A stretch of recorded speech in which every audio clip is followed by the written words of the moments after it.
We did it. We fixed it. We fixed the problem. You guys missed out on a good Dan Schneider rapes little girls joke, by the way.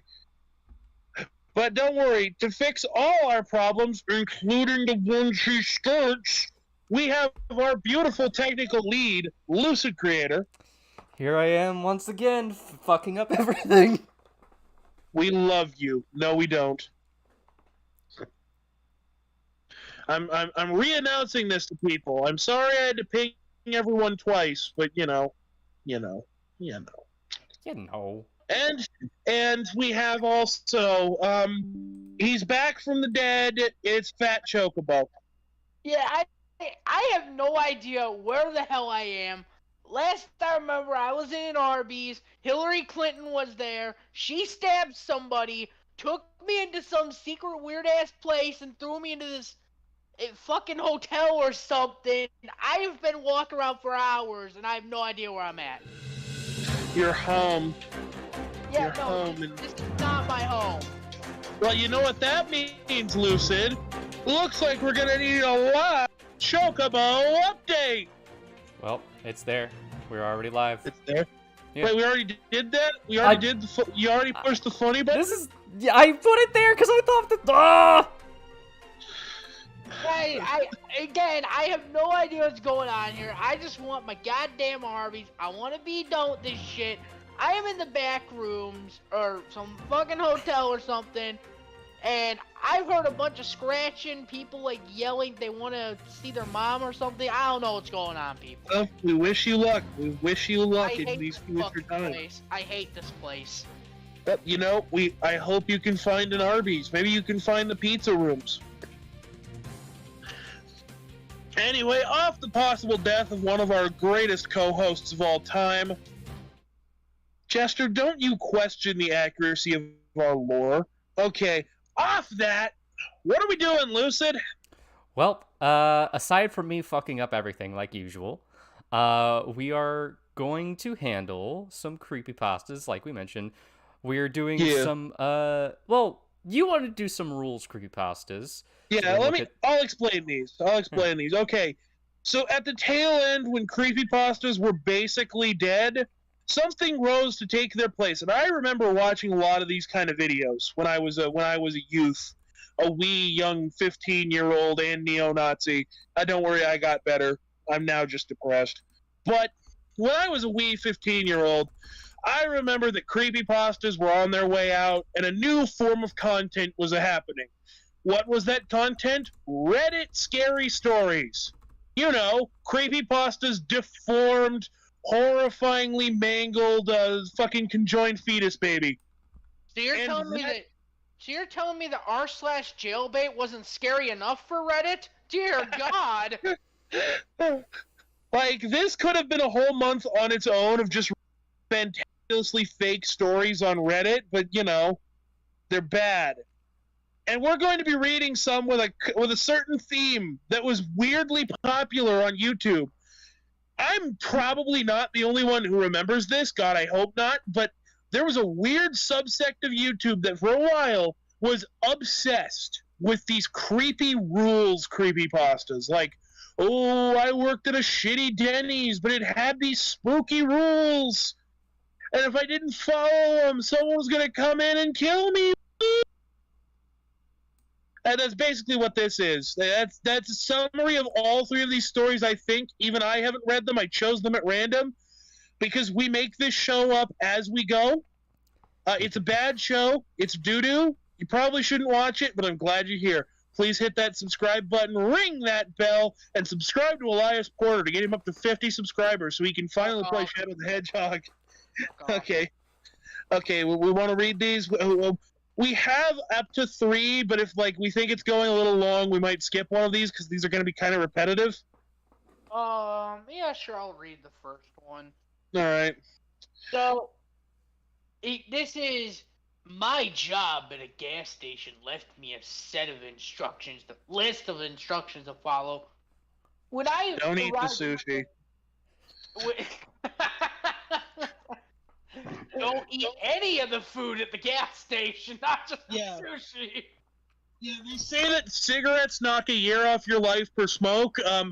Gas station food knocks 10 off per bite.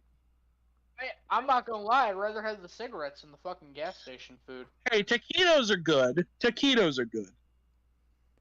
Yeah, sometimes. When Like, I they'll arrived, give you the shits, but, like, they're worth it, you know? I'm sorry to hear about your disability. When I arrived at the gas station for my first shift, the place looked quite normal. It was one of those standalone branded gas stations, named a generic Star Gasoline and clearly family owned. It was a bit run down but serviceable, and only That's one fake. car was currently pumping gas. This is fake. This is fake. Every gas station is owned by Shell. I know. The tanks were lit by a single yellow light that hung in the center. Oh shit, they were lit on fire, they're gonna blow! Run! That's bullshit. It's a white light, so that's how I know he's lying. Casting shadows in all four directions, like a compass dial. The actual convenience store at the gas station was typical. The glass windows were plastered with sun-bleached advertisements for cigarettes, energy drinks, and a 2 hot dogs for 99 cents deal. Bull fucking shit! I can't get 2 fucking Slim Jims for $2. What the fuck are you talking about? 99 cents. Fuck you! You're lying, you're fake, and you're lying. Yeah, but hey, he might not be lying. This was 3 years ago. So, I mean... Oh yeah, that was under the presidency of Donaldo Trumpy. Nothing cost money under him, according to his fanboys. Yeah, I know. And I wouldn't trust most of his fanboys around women and children, but that's besides the point. I mean, the Trump fan base knows the most about money. Fan base. They know the most about women, too. Especially the underage ones. I know. The tinkle, ew, they have Irish writing this? Of a bell chime when I push open the convenience store door, and I was met with the smell of old hot dogs that had been sitting under a heat lamp all day. Looking over, I saw nobody was at the counter, but a lady who looked like she was in her 50s waved at me from the back of the store she was sweeping up. The store was a little larger than a typical... What the fuck is this? Okay, I want to say that they're trying to, establish atmosphere. It's not working. This is a boring story. Okay, let me just sum this up because I'm too fucking bored of this. I was at a Circle K, and god damn it looked like a fucking Circle K. The hot dogs were old, like a Circle K. There was an old lady. She didn't speak English, like a Circle K. There was a soda fountain, which was overly carbonated, just like a Circle K. You didn't want to go in the bathrooms, just like a Circle K. It's secretly not Circle K. It's just some off-brand square key. Acorn. It's Acorn. God, it's not Circle K. Even worse. Yeah, it's worse. It's a fucking Acorn. Even worse, it's an Exxon. Oh boy, I'm just gonna scroll down to where we get to the list. Okay, scroll to the part where they start. Scroll to "Hello, you must be Alex." Let's start there. Okay, here I found the part where it says the rules. Yeah. Let's go to the actual. No, we gotta get the setup. I think this might be where the rules come in. No, this is where the rules. The only thing it mentioned about rules when I skimmed through was just like, hey, I left you a list of rules. Okay, start at cleaning supplies, and we'll go from there. We need to establish the character. Where's cleaning supplies?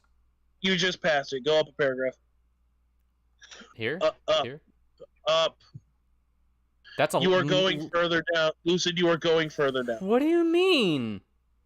Oh my god. Oh, wait, shit. I was looking at the stream. I forgot there's a delay. I'm dumb.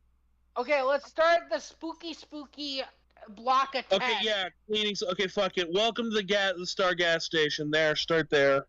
Welcome to the Star gas station. I swear to God, if you alt tab again, you bitch! This is your night shift employee manual. Please follow all instructions with great care. It is important You know it'd be funny if you alt tabbed again. The quality of service our customers expect. Even during late night hours, we strive for peace and harmony with our neighbors night and day. A clean store with busy employees is a happy and occupied store. Woo! Keeping the store clean. Ooh, you have to do your fucking job. Spend most of your time be active in the lit part of the store except when otherwise necessary. Hey, Half of the lights are always off. Hey, it's We lit. don't Hey. We don't pay Hey, for the lit lights Salt because Bay we're Harambe. terrible.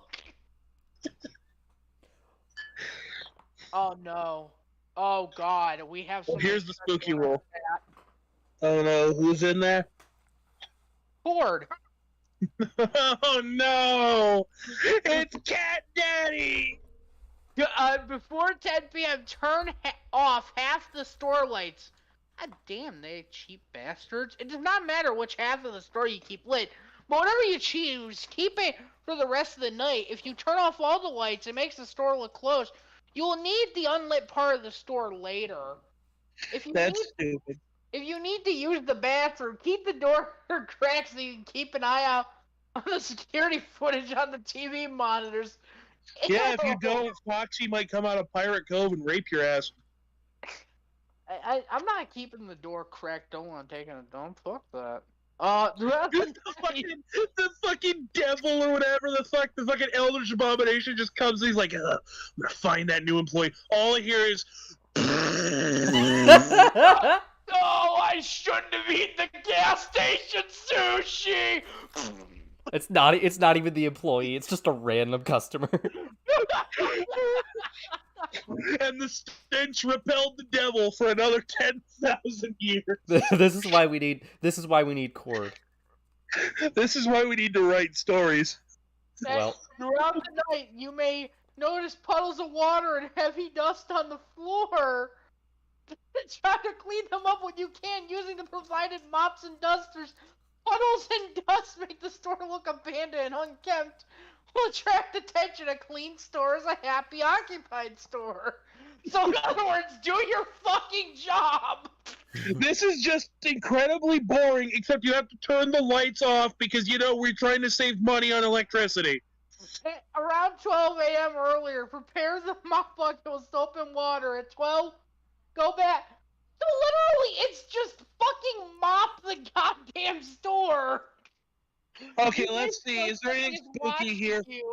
And a strong desire to leave the aisle and hide. Do not listen to this urge. Act normal and do not show signs of fear. You may go back to forth down the aisle until your time is up. Management recommends keeping your head down and keeping your eyes on a watch and wearing some headphones to music to block out the sound. The quality of your mopping does not matter, but it appears it's important you appear busy at work. God damn. Yeah, it's not every some fucking warehouse worker. Yeah, it's not like actually Satan or an evil entity. It's just like the branch manager. it's just corporate watching you. They like to stare at you while you're doing this work. It's completely stupid, but they have those times for a reason.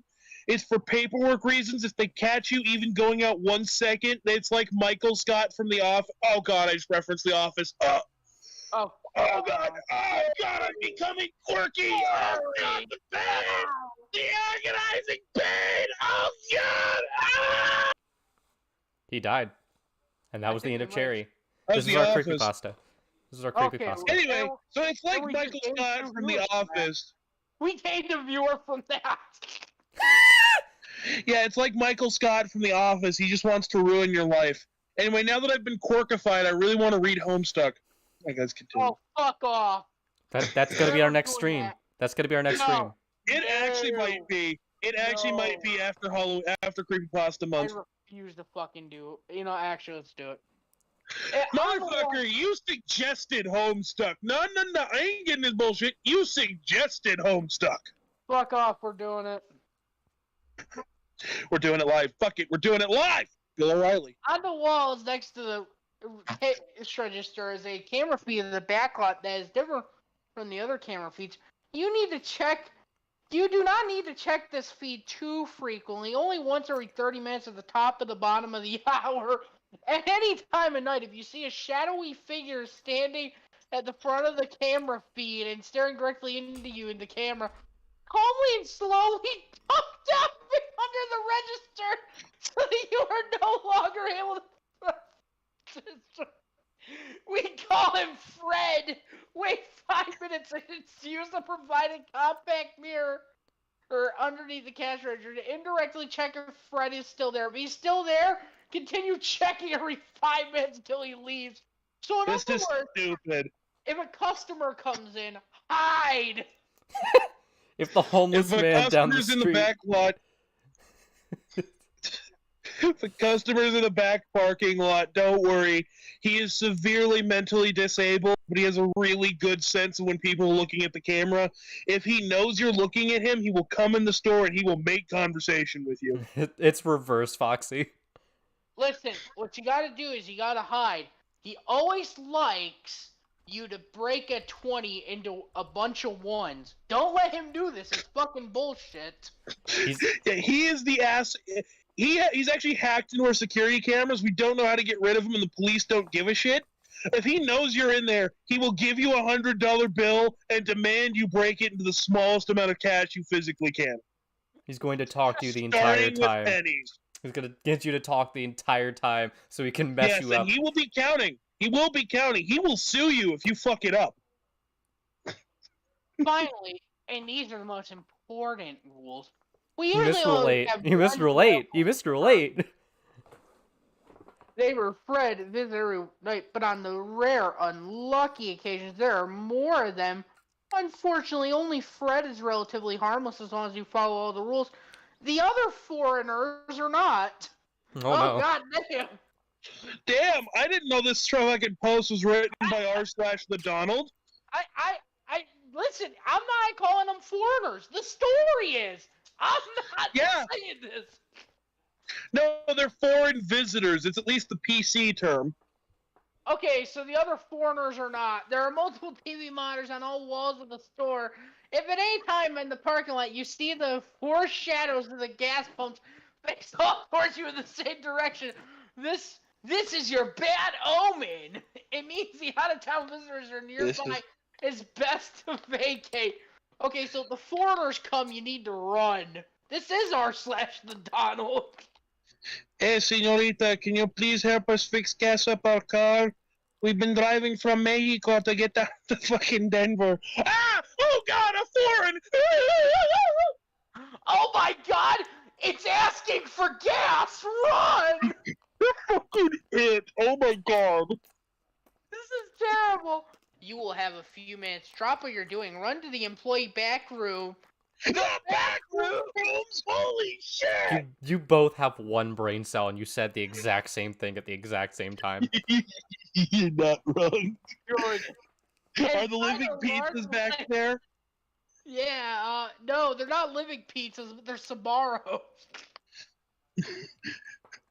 The shadow... Hold on. This just in from the lovely Cat Daddy. The shadow figure is just me. Don't worry, unless you're 17, the younger the better. God damn it, Rodeo! Stop making us laugh! That's our job! Oh my God. It's just the giant pizza that lives between the walls. Drop what you were doing. Run to the find a large light switch panel on the back wall. Turn off every light switch to turn off all electricity in the store. It'll make the store look closed, and the foreign visitors will look for a different establishment. Oh my God! This is fucking stupid. So if a bunch of foreigners come, this is telling you to turn off all the lights, don't serve them, and call the manager to tell them that the Mexicans want some gas. Oh my God! We're missing the Donald wrote this. We're missing the step where they call the police. Okay. Oh my God, you're not gonna believe this, but a visiting family from Canada, they wanted some gas. Guys, it's terrifying. There's a whole group of foreigners in my parking lot. It's just two Mexican guys talking to each other. Oh my God! I can't believe this! They're driving a Buick! The devil's car! Alright, I'm bored of this story. Once we get to the end of this one, should we just go to the next one? No! We're going to get... we'll choose between school rules or fucking previous house owner. But I do want to give some legit credit. Like, yes, the funny joke about how this guy's just working in an incredibly racist business. That's funny, but this is really stupid. Like, what's the point? Why are these ghost things doing this? What theme do they have? Why is this scary beyond, ooh, there are monsters congregating at this shitheel gas station? So it's spooky because the foreigners are asking you to let them use your establishment? Yeah, like, what the fuck? There's nothing, like, this is not scary. Like, yes, if you were in a real situation, the evil were coming to, I presume, talk to you, and you have to put up with their accent. I guess that could be scary if you are an incredibly racist person, but, like, there's nothing spooky about this. It's just generic, ooh, these people, these spooky shadow people. Original villain, by the way, that's original. What's next? There's going to be a Wendigo involved? Yeah. Are in the parking lot, woo! Should we go to the next story? I'm bored by this one. Yeah, I am too. No, okay, we've read the rules. Let's see what happens to this poor individual. Maybe that's where the fear is going to start. Oh my god, ice ran through my fingers as I reread that one line that stood out. Which one? Oh, yeah, what about mopping? I thought I just stand behind the counter. I have to fucking mop? I can't believe this. I actually had to take care of the fucking store? Gotta clean up the piss from when Iris came in here? I don't think you want to clean it up after Iris is done there. That's not piss, by the way. It's only half piss. It's only half piss. Why is this our running joke now? Because P, Iris, it just goes well together. It goes well, you know, it's fair. That's fair. Look, In a panic, I looked up at the closest monitors, and the shadows were so elongated, they were basically leaking inside the store, but there were no shadowy figures inside. Yet. And then one of the shadows came through the door and said, I would like 1 pack of gum for Maria. And one of the shadows came in and said, I would like some marbles. That joke stops right fucking there. That joke stops right fucking there. I will stop it now. I'll stop the stupid ghost voice. I'm done with it. I was starting to shake. No way that this list was real, but I clearly remembered the shadows being in a compass formation when I first arrived. The sun was already down. The absence of light. Ooh, cardinal directions. Ooh. North is my least favorite direction. It scares me. Ooh. That explains why the shadow figures were changing to stand parallel to one another. Blood? Wait, blood? Where? Where did blood come in? Nothing. It just blood was draining from my face, and I looked up the clock. That cliche. It took me a while to read through the list, but maybe I had a minute left. The break room! Back walls! Break rooms! Oh my gosh. The storage room, lock it and deadbolt it, call in and then stay silent. I sprinted from behind the counter and ran up to the back rooms! Holy shit, the back rooms! I quickly located the light panel and smashed my hand down all the switches and blacked out the store. My hand fell for the I smashed my hand on the light panel. Ow! Ooh, ow! Ooh, ow, ooh, and I broke it. God, it's like Resident Evil 7, except for harder. I started a fucking electrical fire. That's the scary part. I literally jumped at my own shadow and started an electrical fire. That's the spooky. I couldn't see a thing except for the narrow beam of my phone flashlight, but I managed to lock and deadbolt the door with my jittery fingers, then located boxes I could hide behind. My heart was a-pounding. I wasn't sure if this was a joke, but it couldn't hurt to call Anne and ask her what in the world was going on. I dialed her number. There is no tension here. of a phone trying to get through. Okay, here's a criticism of this thing. This fucking... Oh my god, look at this shit. But here's a criticism I have of this genre of shit. Like, these no-sleep stories. They're so boring. Sonic.exe gets bad and worse, and it's boring until the end. These know just enough about storytelling most of the time to, like, be a little, like, they know what they're doing vaguely enough to just make something really boring. Guys, but don't you know the scary... I'm not even going to continue the joke about four. But scary black shadows. Ooh, the shadows. Yeah, that's the other thing. Your villain is shadows. Like, I don't know. As stupid as it sounds, if they were actual kidnappers, that would make more sense. That actually more scary. Or maybe develop the shadow people and make it more scary than just a shadow. I don't care at this point. Have them be fucking Mormons. That's more scary than a shadow. Have you heard about our Lord and Savior, Jesus Christ? Well, speaking of Jesus Christ, this story is terrible. Can we just move on to the next one? No. We're almost... Okay, let's start flipping through it. So, just get the important I'll get through it. So, ring.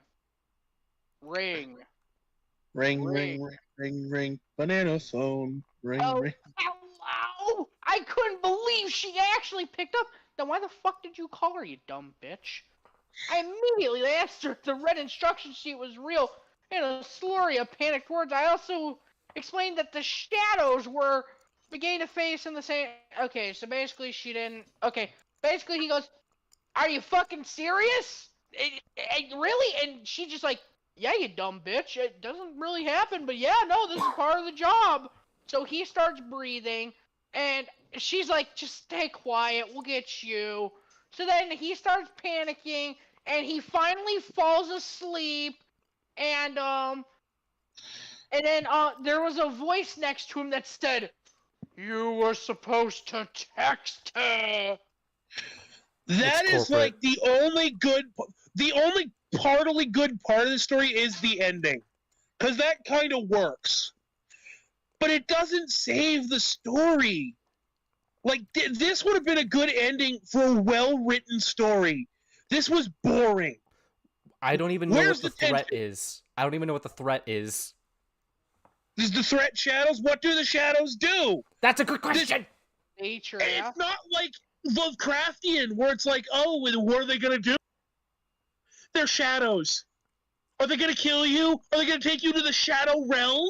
That's a recurring thing I've noticed in horror regarding, like, shadowy figures and stuff. It's never clear what the threat of the monster is. Like, yeah, and that only works in, like, stories where it's long-term tormenting you, like the whole sleep paralysis demon thing.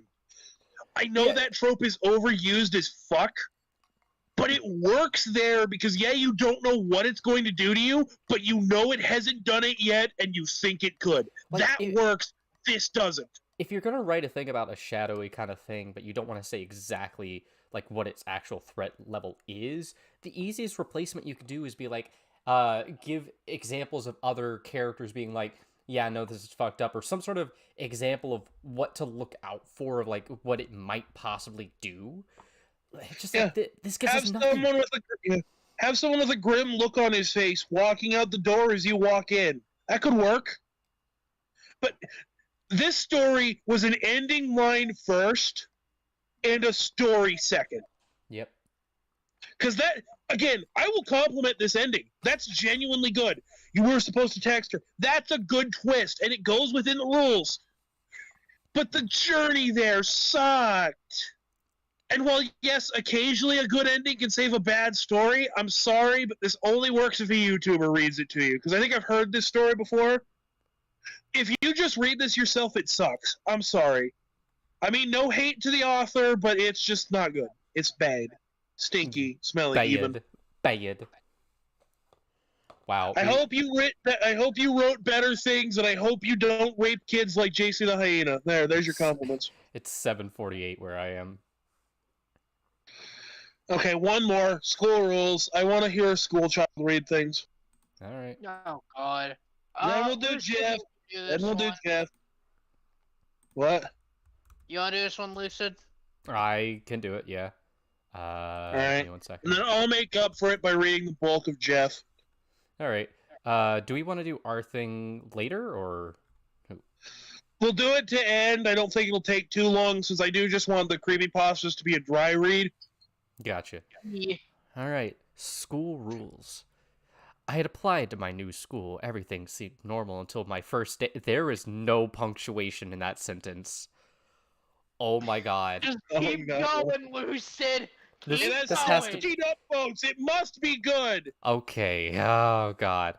The person showing me around handed me a list titled School Rules. Then they handed me a map of the school. Who has a map of the school and the rooms I had to be in that day, comma, there's a space, then a comma, then a space, capital all, they said was due as the list says, and nothing bad will happen. There were about 20 rules on the list. Number 1, just in the same paragraph, number 1. This is a fucking troll. They're fucking around. Perfect. This is perfect. We got this. Okay, I'm gonna I keep reading. believe in myself. 1. Don't 1. Don't arrive before 8:40 normal. I thought maybe they had to set up space question mark. Hell. All right. 2. Don't stay after class even if a teacher asked. That one caught my eye a bit. I thought it was a bit odd, but I brushed it off. 3. That's a fucking weird rule. 3. Don't smoke at all on school premises. 4. Don't. That's what? That's crazy. I thought that you could just start smoking in the middle of class. You can start smoking in the boys' room. Motley Crue joke. Wow. 4. Don't speak when in class or in the hallway. Okay, so just don't participate whatsoever. Yeah. Just go to school, but don't actually go to school. 5. God. 5. When going to the bathroom. Wait, going into the bathroom stall, knock 3 times before entering. 6. Don't disrespect your uniform. Sound odd in English, but it said basically don't roll up your skirt. You are skirt or look untidy. No makeup. No makeup. 7. No makeup. 8. Don't look in the bathroom mirrors for too long. 9. You will not be late or early to lessons. What does that mean? 10. Don't eat the cafeteria food. 11. Don't talk to any teachers outside of school. They can't be tamed outside. Are they fucking Pokemon? What the fuck am I reading? This isn't school. Don't eat at the cafeteria. What the fuck? 12. Don't eat or drink anything anyone gifts. Wait, hold on. Open quote gifts, close quote you. It's together. It's a compound statement. Oh my god. But be polite. 13. I am the only one you can trust. 14. This list is the only one you can trust. Yes. 14. Do not show any signs of unhappiness or anger. They will take you away. They're going to take me away. They're going to take me away. 15. Nothing on your person that can harm others. What? Okay, so don't bring a gun to school, I guess. 16. Do not react to unhappy behavior. 17. No gum. 18. No loudness. 19. No jumpers apart from the schools. 20. No door left open. All right, I got 1, 2, 6, 7, 15, 16, 17, 19, but the rest was odd. Chameleon. Go up. Oh, let's see. So they understood all these rules, but just go up. But so the no smoking smoking rule. That one, they were just like, "What? I can't smoke here? What the fuck?" You're right. You're right. I can't pull out my cigars in the middle of the economics class. Wonderful. Okay, come on, we're almost done, I hope. After that, he said to only rust him.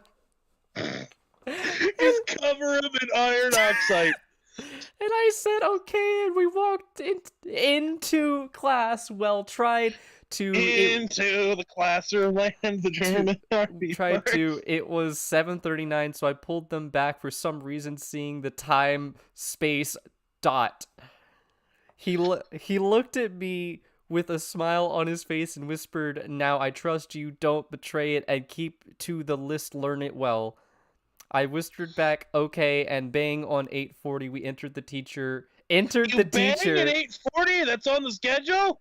Damn! We entered the teacher. Said hello. Well, yeah, of course they entered the teacher. They're banging. Enter the dungeon. Said hello, and being wary, I didn't say anything due to Rule 4. Classes were a bit odd, but it was... How do you remember all these fucking rules? You just got it. You just got these rules.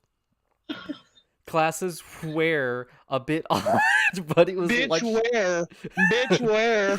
But it was lunchtime. I found the boy, and we both had packed lunches, and this time is when I realized something was definitely off. Space, period. When at lunchtime I found the boy. I love that statement. Not the boy. I'd like to imagine it's like one of those fucking memes of like a rabbit doing like a weird pose, or a cat doing like just staring into nothing, and it's top text, bottom text, the boy. Alright. Oh my god! This is awful! This is perfect. I love this story. You're telling me this is terrible? You can't tell me this is bad. This is a great story. We are scraping the bottom of the barrel. Oh my god. This is a beautiful story. Alright. Someone shouted, "Let me out!" and started screaming calmly. Two teachers came in, and she just fell... Wait. Screamed calmly. Came Let in. me out of here. And she Let me out of this hell. You are torturing me. This is hell on earth. Two teachers came in, and she just fell space, comma, space, not like a trip, and hit his head type fall. What? Not like a trip and hit his head type fall, but a body just got limp and snaked on the floor. I went too fast, but I felt a hand over my mouth and a look of "Please don't," space, period. What? I love creepypastas. Going on? I love what creepypastas. What the fuck is going on? I love creepypastas. How fucking long is this? It keeps going. I love this. This is stupid. Okay, chat. Do you want us to get to Jeffy, or do you want us to keep going? We're gonna do all of Jeff tonight, whether you like it or not. This is a threat to my co-hosts. But like, do we save this for its own episode? That's my question, quite frankly. I actually, you know what? I'm gonna see how much further we have to go. If I just like, okay, so we're at "Let Me Out." This is allegedly it's like supposedly a series. Oh, it's short. It's short. Like it doesn't go much further after that. Okay, keep going, Loopy. All right, Lupe. We're gonna finish. We're gonna do it. It was the next day. Hi, Adam Haywood. It was the next day, and I started to walk to school and saw the boy who was showing me around. Here comes my boy. Here comes the boy who was showing me around, waiting at the gate. Space, comma, at this point, I was a bit embarrassed. I had forgotten to ask his name, but I asked anyway. "Do you need to know?" he said, raising his eyebrows. Which like the fucking witch, not like witch thing, but like the entity witch, was I think the biggest sentence he said to me. What the Wow, hell? he just said witch. He just said witch, and that was the biggest thing he ever said. All right. Chad is wanting us to save this for some reason. Okay, so like, apparently this might be a series, so let's put a pin in this. I'll see if it is actually a series, and we'll do the whole goddamn thing. This is beautiful. Oh my God. I want to check the comments. I want to check the comments. Yeah, I want to see what is the top comment. Commented.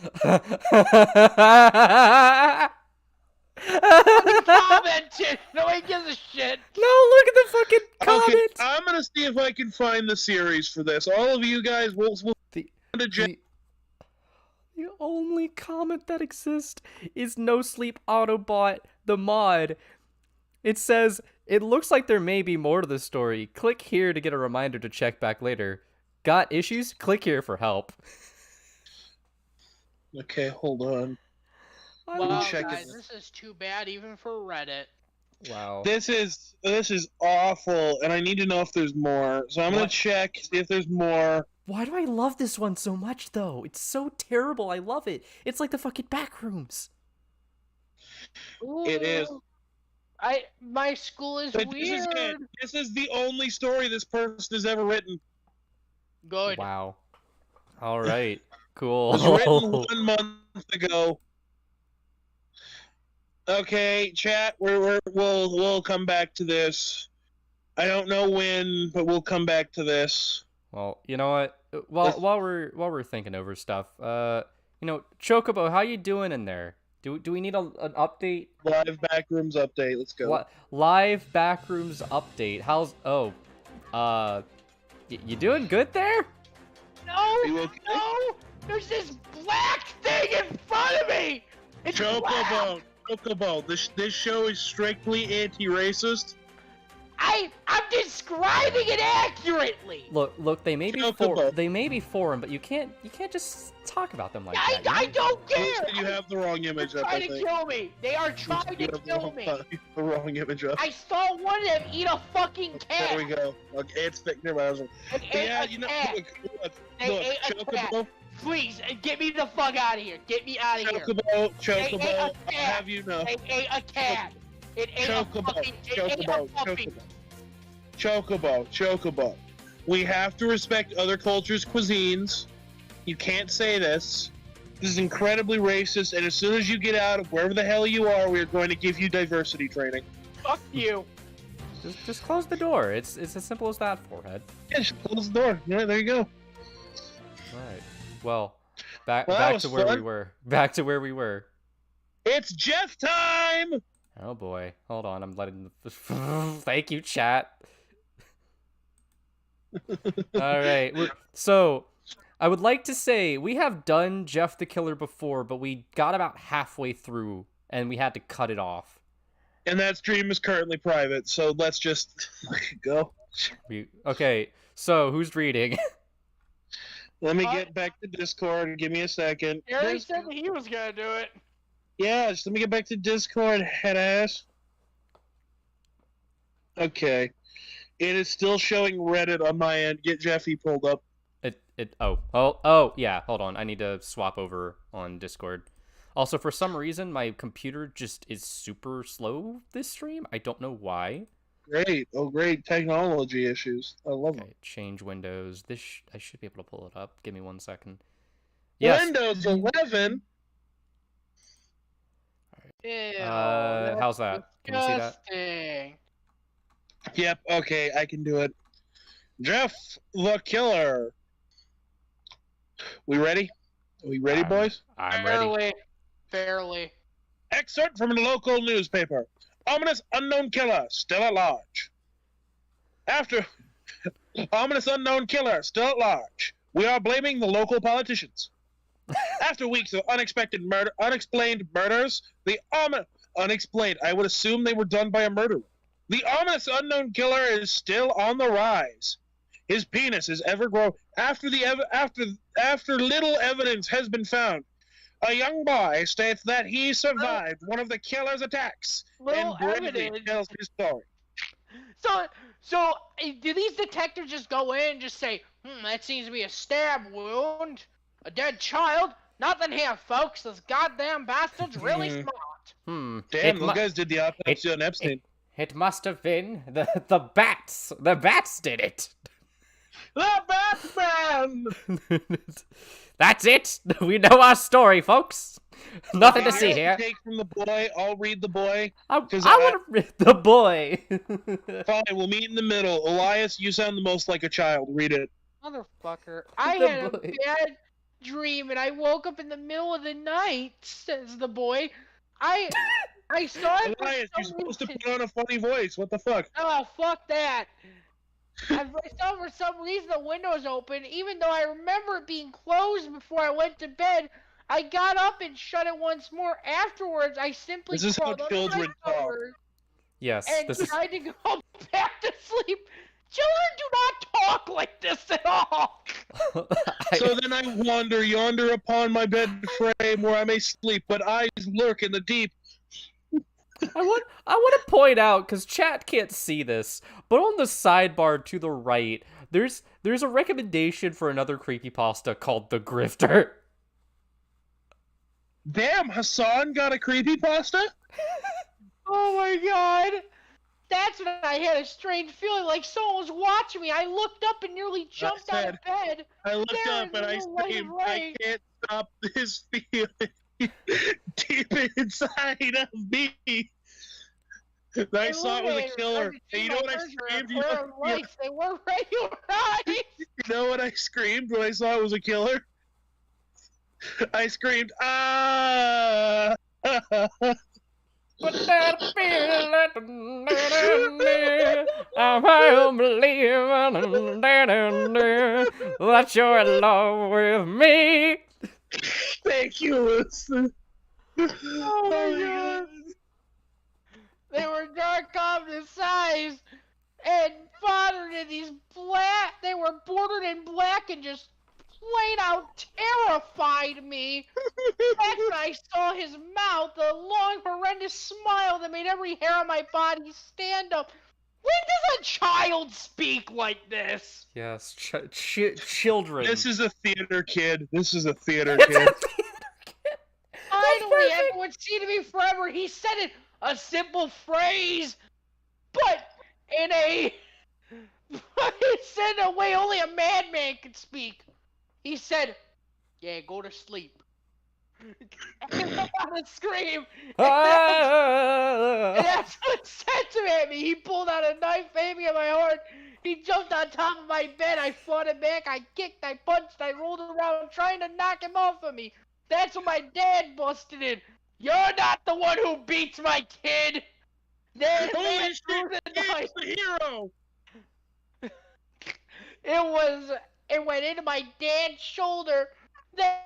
The man probably would have finished him off, but if one of the neighbors hadn't alerted the police. In the same time that you fucking got in the room, only then when you heard the scream, you managed to call the police that quickly, wake up, and the police got there that quickly. Yes. They were right around the corner. Cops be like, okay, that's the Gabe Sickles house. We just gotta wait. Let's let this one handle itself, boys. They weren't really there for Jeff. It just happened to be good coincidence, so they didn't have to have a warrant to get inside the house.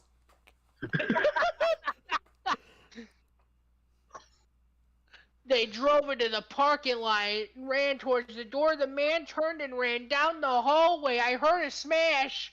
You know, for somebody who's supposed to be a really good killer, that's a retarded way to exit the house. Just stumble out of the place like a drunken retard. It's okay, I didn't kill that kid. I'm gonna go out the window, Hey, go to sleep, baby. Gabagool. I'd like to imagine they aren't using their hands or arms. They're just, like, flailing to the side as they fucking, like, woo! It's the image of Garfield. It's that image of Garfield getting thrown out of a window.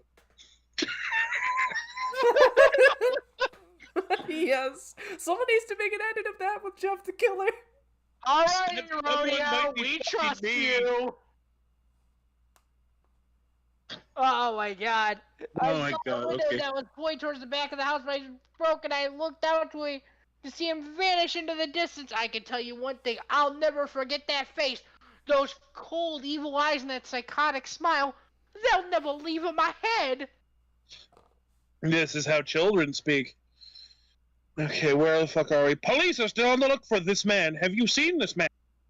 If you see anyone that fits the description in this story, what a fucking demon, please contact the local police department. Iris Crane in chat comments P. Thank you, Iris. Very cool. Thank you, Iris. Very cool. Wait. You know what? That's got a feeling for me. You know, You're it's hooked on that feeling. You're hooked on that feeling. That you're in love I with believe me. Okay. Okay, scroll up a bit. No, wait, no. Okay, there it is. Jeff and his family. Okay. Let me get my serious reading voice on. Oh, God. Okay. Jeff and his family had just moved into a new... His dad had gotten a promotion at work, and they thought it would be best to live in one of those fancy, brackets, white, brackets, neighborhoods.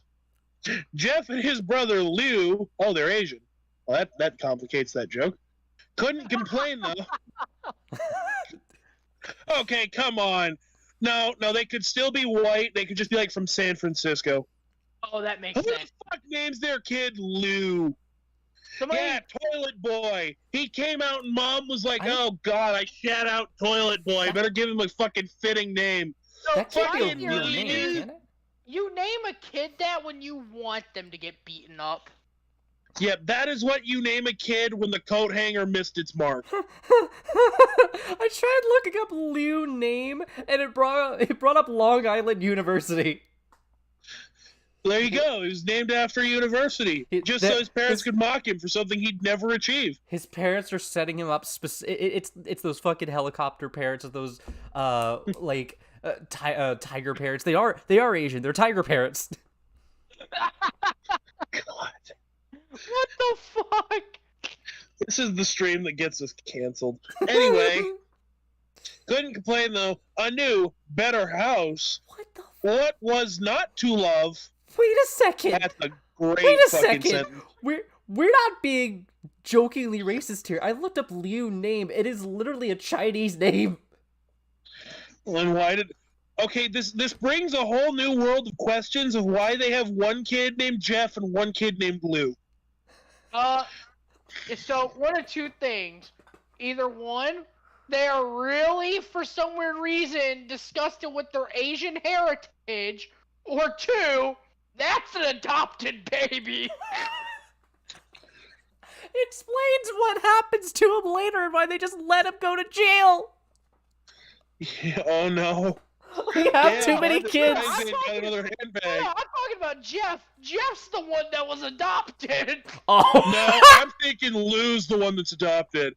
I think he was adopted. This is from the perspective of Barbara Streisand, and she just got herself a new handbag. No, You're telling me the idea of somebody standing over you going, hello, go to Shree. No, see. Stop. That's funnier. No, see. What they were doing it's funnier, but the counter argument, I value having a YouTube channel. They thought, okay, they thought they were like infertile. They couldn't have a baby, so they got an adopted one. Kind of felt bad that they had to adopt, and then they managed to somehow get a child in Jeff. And they're like, man, how do we get rid of this child? Oh my god, this is the one hell of a way to get rid of your child. Alright. Where the fuck were we? A new, better house, what's not to love? As they were getting unpacked, that can take days and sucks ass, one of their neighbors came by. Hello! I want to pull Barbara. I remember the voice I did for her. I want to pull Barbara. Okay, yeah, fine, do Barbie. Do Barbie, girl. Hello, I'm Barbara. I live across the street from you. Well, I just wanted to introduce myself and to introduce my son. You just did everything I hate about living. Anyway. She turns around and calls her son over. Billy, These are Fine, our you new wanna take over? Okay. neighbors. Billy said hi and ran back to play in his yard. Stab Billy. Kill him. Billy and Mandy. That's what I was thinking. Oh, Lucid, you're the new reader. You stole it from me, so you can do it okay. now. I thought you wanted to do his mom. All right, doing your mom. No. I was setting up that joke by accident. Fine, I'll do his mom. I'll do his mom. All right, but can you do the voice of the house? Well, Said Jeff's mom. I'm Margaret, and this is my husband, Peter, and my 2 sons, Jeff and Lou. They each introduced themselves, and then Barbara invited them to her son's birthday. Jeff and his brother were about to object when their mother said that they would love to. When Jeff and his family are done packing, Jeff went up to his mom. Wow, 10 swaps already. That requires me to drink. All right. Do you want to do Jeff's voice, Elias? Well, okay, who sounds like the most childish, whiny brat that emo girls would fawn over? Yeah, Elias. You know what? I'm happy to have this description. I'm fine with this. Mom, why would you invite some kid's party? If you haven't noticed, I'm not some dumb kid. Jeez, Elias, you aren't putting any effort. We're doing funny voices, and you're just talking normal. No, I'm just yelling and screaming, man. I'm an asshole. Okay. Lucid. I thought you were the mom. Oh, the mom? Where's the mom? I'm sorry, Jeff. I'm not paying attention. I'm drinking alcohol. Jeff, we just moved here. Jeff, we just moved here. We should show that we want to spend some time with our neighbors. Now we're going to that party, and I'm going to go pick up a pack of smokes. Thus spoke Mama Thusta. Jeff started to talk, but stopped himself, knowing that he couldn't do anything. Whenever his mom said something, it was final. He walked up to his room and plopped down on his bed. It's the final countdown. Doodly-doo. He sat there looking at his ceiling when suddenly he got a weird feeling. Oh God, it's this again. Suddenly he was dancing on it. He was dancing on the ceiling. I remember when we fucking did the drinking stream for this, and it just, this was terrible. Not so much a pain. That was a mistake, and one I'm not proud of. But a weird feeling. He dismissed it as just some random feeling. He heard his mom. Oh my God, you popped a boner at your mom. I've met plenty of people like that. Just look at Sappho. Get over it. So he's told, Jeff, you're gonna go to a birthday party, and his first response, I'm gonna fucking kill you, Mom. I'm gonna stab you. No, his first response was to get a weird feeling. So I just would like to make sure I emphasize this enough. Jeff the Killer got a weird feeling when he realized he had to go to a children's birthday party. Oh, dear Lord. Gotta make Columbine look like a joke. I have to follow that with a joke? That is the joke! Okay, I'll spell it out, chat. Jeff wants to fuck children. That is his character now. He's gonna make Epstein's Island look like a joke. All right. The next day. Yeah, and the only reason he was... Okay, you know what? Vulgar tonight. And the only reason he wanted to kill that kid in the epilogue, or the prologue, the only reason he wanted to kill him, he picked up a necro kink on the way out. Oh, no. As we all naturally do. Totally normal. He's just a normal growing boy with a necro fetish. Something about him's currently growing. Hello. Something about him is growing. Anyways, the next day. Should I don't know why I have a feeling to just do the narrator's fucking coyote. No. We're gonna have enough of those jokes on Monday. Oh, We're boy. gonna have the real thing on here. Do you know how many jokes we're probably gonna make in him? How much he's gonna hate me? Lucid, you and me are not gonna be mods of his server anymore. Probably. All right. The next day, Jeff walked downstairs to get breakfast and got ready for school. As he sat there eating his breakfast, he once again got that feeling.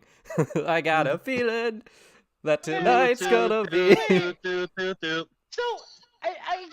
So, So he takes a look at his Frosted Flakes. He's just like, Mom didn't make it right. I want to fucking kill her. Mom didn't put sugar on my Frosted Flakes. I'm gonna kill you, Mom. One day you're gonna pay for the Frosted Flakes. Also, Cat Daddy coming at it with, I get weird feelings every time I take my kids to school. God damn it, Rodeo! Fuck off. Rodeo, Right. you are the honorary fourth host of this show, basically, and I hope you take that as an honor or you feel bad about yourself. One of the two. All right. Let's keep reading so we don't take forever on the story. This is the one we want to take forever on. To be fair. God. Oh yeah. This time it was stronger. It gave him a slight tugging pain, but he once again dismissed it. As he's Slight tugging pain. Boner, you fucking retard! Jeff felt this weird feeling in his pants that he'd never felt before. Mama called it sinful, but he didn't think it was. I love how we're just we suddenly make this super sexual. I'm sorry. Lucid, I'm sorry. Jeff took a look at his Frosted Flakes and he felt something real weird in his pants when he saw the milk pouring. Tony the Tiger making him feel weird. Look, Lucid, I can't help it. I can't help to assume that Jeff is just a crazed child molester when he got a strange feeling when he realized he was going to have to go to a children's birthday party that felt like a tugging. Oh no. This time What do you want me to collect from this? At school, Jeff started tugging me under the desk when he started feeling weird after seeing his teacher miss shit. Shut up. This time it was fuck off. This time it was stronger. This time I'm gonna let it all hang out. It gave him a slight tugging feeling, but once again he dismissed it. As he and Liu finished breakfast, they walked down to the bus stop. They sat there waiting for the bus, and then, all of a sudden, some kid on a skateboard jumped over them, only inches above their laps. They both jumped back in surprise. It's fucking Sonic. Hey, what the hell? The kid landed and turned back to them. He kicked his skateboard up and caught it with his hands. I'm voicing Randy. The kid seemed to be about 12, 1 year younger than Jeff. He wears an Aeropostale shirt and ripped blue jeans. He was actually a 5 foot tall hedgehog. I thought you were gonna say he's Dream. I thought you were gonna say he's actually Dream. No, one of the other kids. Don't worry. I have a different character who I want to be Dream. Don't worry. I remember this part of the story. I got a different character. Well. Looks like we got some new chili dogs. Suddenly, 2 other kids appeared. One was super skinny, and the other was huge. Man, I didn't know he was creating a podcast. Lucid, all of us are fat but you. That's the joke! Well, since you're new here, I'd like to introduce ourselves. Over there is Keith. That's a fucking horrible name. Compared to Liu? I mean, yeah, these are some shit names, but still. Jeff and Liu looked over to the skinny kid. He had a dopey face that you would expect a sidekick to have. Okay, that Valerie has so Down stupid. syndrome. Well, don't be mean to Keith. He's Speckle. And here's Troy. It's just the city of Troy. It's just a fucking Trojan horse. Get in. Get in, retard. We're going to Troy. This entire story just changes suddenly, and it's just a fucking Trojan War fanfiction. This is one of the 26 lost books of the fucking Trojan War. It's just the Iliad rewritten by a fucking modern day perspective, and Jeff the Killer is It's just the there. Iliad written by an emo kid. Hell yeah. Yes. I'd love that. I'd read that. We need to write that. Okay. Yes. Speaking of writing, we will. That's a little hint at something we're doing later. They looked. I've already fucking told them at this point. They all know. Oh well, okay. They looked over at and they've seen the screen because of your shitty technical work. They saw the campfire image. Well, that didn't have any text over it. It just said Cherry and Co. read.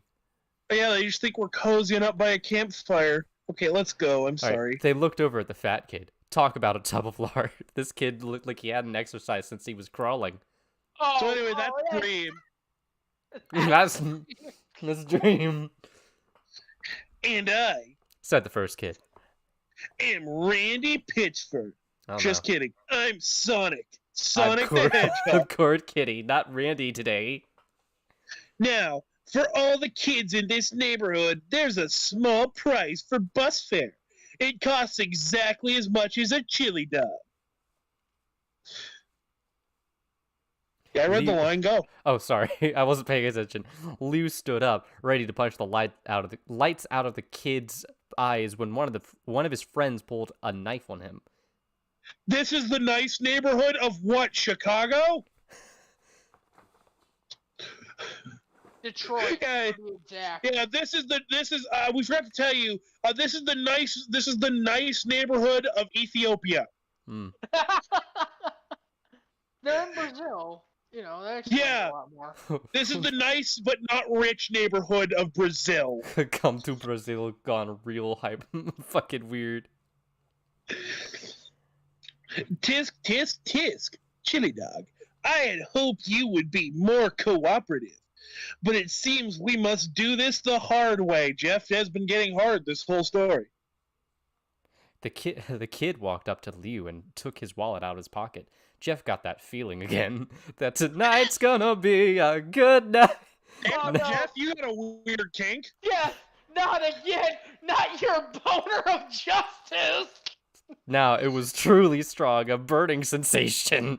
Damn, Iris left. I think Iris fucking left right before this. It scared them right off. before this. Oh my god. The copyrighted music scared them off. He stood up. Bad idea.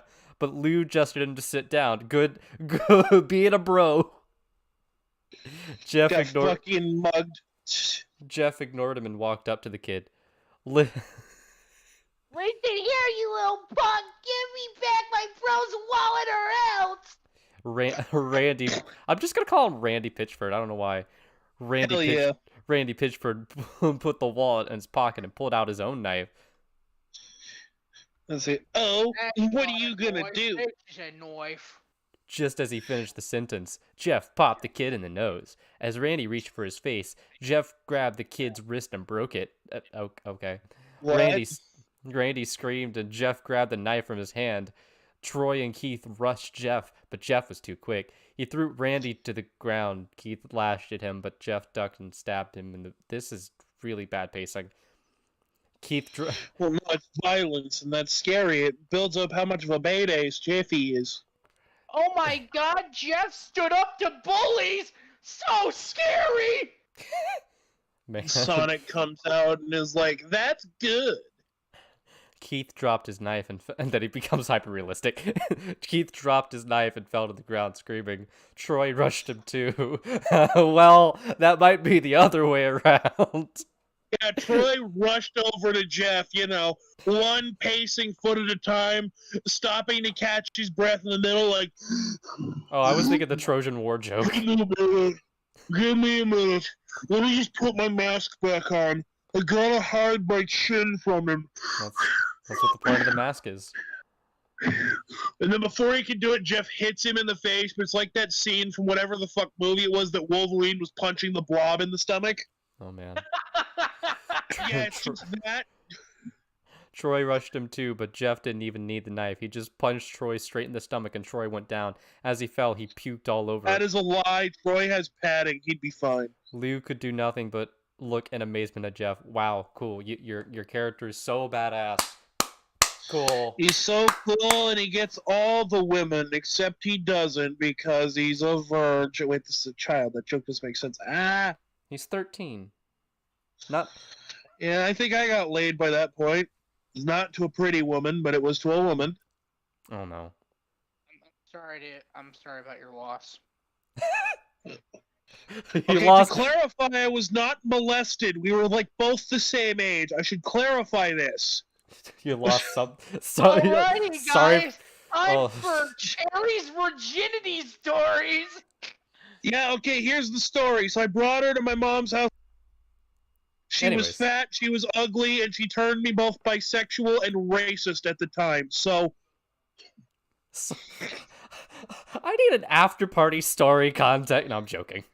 fuck, I'll tell the whole thing here. Not She on was a stream! God fucking Not on damn it. stream! Not on stream! No, fuck it. I'll tell the story on stream. I'm drunk enough.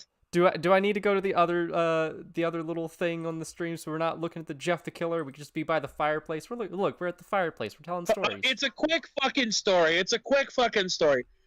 So at the time, she was a nice enough girl. She was fat, so was I. So I think like all the jokes about her appearance. So I'll get to why I make fun of her appearance in a minute. But she was fucking there. I went with her. I banged her once, or we barely fucked quite a couple of times because we were in a relationship.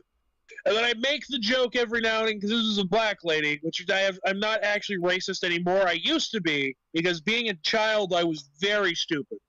I was a very stupid teenager. But I always make the joke that she's the reason I'm bisexual and she's the reason I was. And then after that, she decided to try to come out. She decided to try to come and try to bang me when I was in a relationship. So she's a piece of shit. But well, and now I'm in an open relationship, so it all works out. It's the circle of life. Da da da da da da da. I'm Simba. Haha. Well, back to the story at hand. I am sorry to hear all that. It's okay. I fucked weirder. Jeff the Killer. There's also that time I sucked off this one guy who worked at a hospital. Anyway, back to what we're doing. What the fuck? You don't want Cherry hookup stories. Okay, Jeff, how'd ya? That was all he said. That's all she wrote. They saw the bus It's coming. over. That's the end of the stream. Bye. that's that. Yep. Goodbye. No, I'm joking. They saw the bus coming and knew they'd be blamed for the whole thing, so they started running as fast as they could. As they ran, yeah, they're you know what? They fought Sonic. They must be fast enough. As they ran, Shadow. he's Shadow. And Lou is Rouge. Oh no. It's Rouge with her tits sanded off. They need a robot companion now. Yes, oh my god, someone give there's no Omega for this story. No. It's just a knife. Just a knife. No, he's wearing household vegetables. He's wearing his white hoodie and it just has a picture of Omega. It's a PNG, it's a random model PNG. Oh my god. As Jeff and Liu made it to school, they didn't dare tell what happened. All they did was sit and listen. Liu just thought of that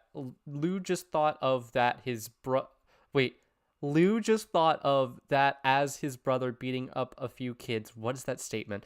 But Jeff, oh, I don't like this. But Jeff knew more.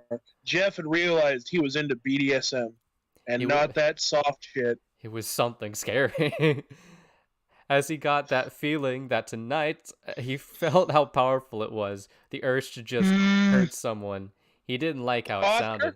Yeah, stop masturbating in the middle of class, for fuck's sake. Author. Hi, Cherry here. I know I have a very dirty mind, but Author, I would like to ask you, did you intend for this to come off like Jeff got really horny for stabbing a dude? Did you intend that? Is that a layer of horror? Because that is scarier than anything else in this story. Was this intentional? Tonight's gonna be a good night. It will change my rating of the story. Tonight's gonna be a good night.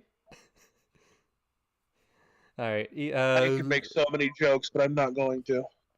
But he couldn't help feeling happy. He felt that strange feeling go away and stay away for the entire day of school, even as he walked home due to the whole thing near the bus stop. And what? Even as he walked home due to the whole thing near the bus stop and how now he probably wouldn't be taking the bus anymore, he felt happy. When he got home, his parents asked him how his day was, and he said in a somewhat ominous voice, "It was a wonderful day." Next morning, he heard a knock at his front door. He walked down to find 2 police officers at the door, and his mother looking back at him with an angry look. She was made. Barbara. It's you. You're the character. I thought you were Barbara. Oh. You're Barbara. No, you're Jeff's mom. Is Jeff. Jeff's mom. Yeah, this is Jeff. This is Jeff. This is Jeff, actually. Jeff's mom. Jeff's mom, speak! Oh, wait, up here. Jeff, these officers say that you attacked 3 kids. They said it wasn't a regular fighting. And then they were stabbed. Stabbed, son. We don't do that since we left the trailer park. Jeff's gaze fell to the floor, showing his mother that it was true.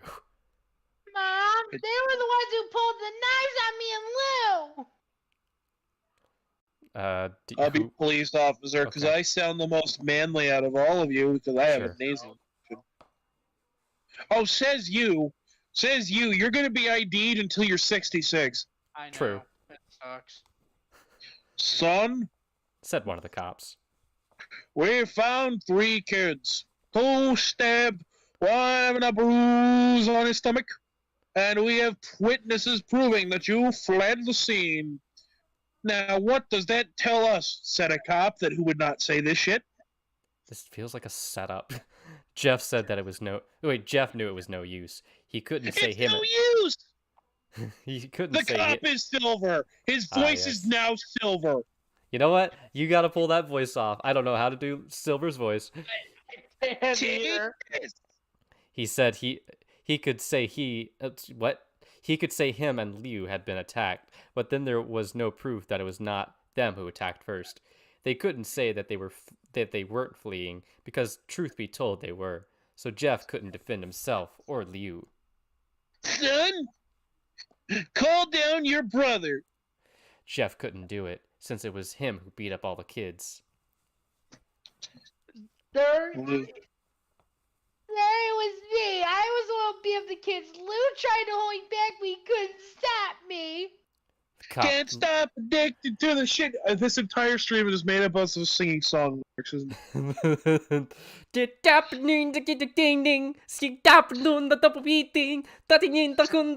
I don't know why sometimes I like just fucking speaking gibberish to that song. I mean it is the Red Hot Chili Peppers. That's basically most of their songs. The cop looked at his partner and they both nodded. Well, kid, looks like a year in juvie. This is how the legal system works. That is not how it'd be decided at all. I'll do Liu's voice. Wait, says Liu. They all looked up to see him holding a knife. The officers pulled their guns and locked them on Liu. That's actually pretty accurate. Family. That's pretty accurate.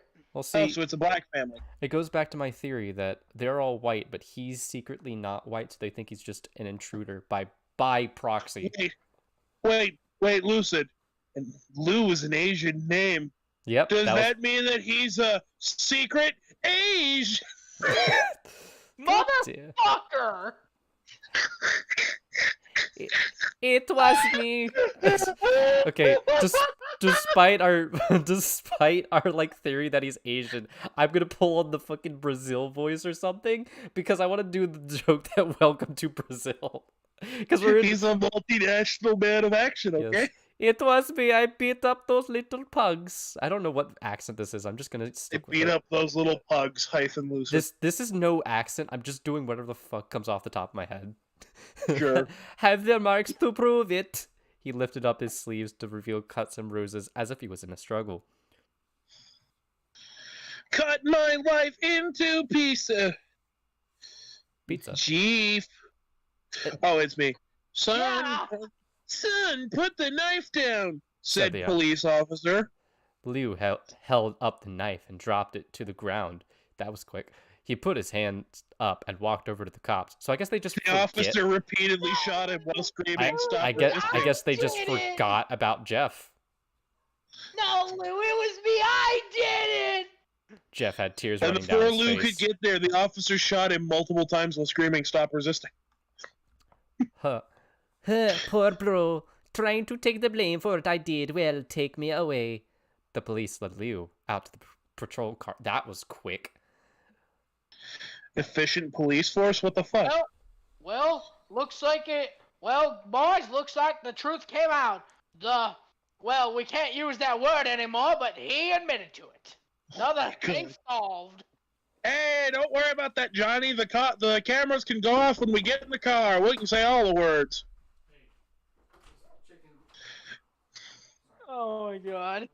Is this episode gonna get us canceled by like the left or the right first? We got the police brutality jokes that are making fun of cops. We got the mildly racist jokes. Which one is it gonna piss off more? Right, Place your bets. Where are we? I was called for a second. Why are we? Okay, Jeff had tears running down his face. Okay, no, we did the police-led lead out to the patrol car. It's you. Lou, please tell me it was me. Please tell me. I was the one who beat up those kids. Jeff's mother put her hand on his shoulder. Jeff, please. You don't have to lie. We all know it's Lou. You know what they say about his kind and their skull shapes. You can stop. Jeff watched helplessly as the cop car speeds off with Lou inside. After a few minutes later, Jeff's dad pulls in the driveway, seeing Jeff's face and knowing something was wrong. This is I'm gonna refer back to what I said in that other stream that is no longer live.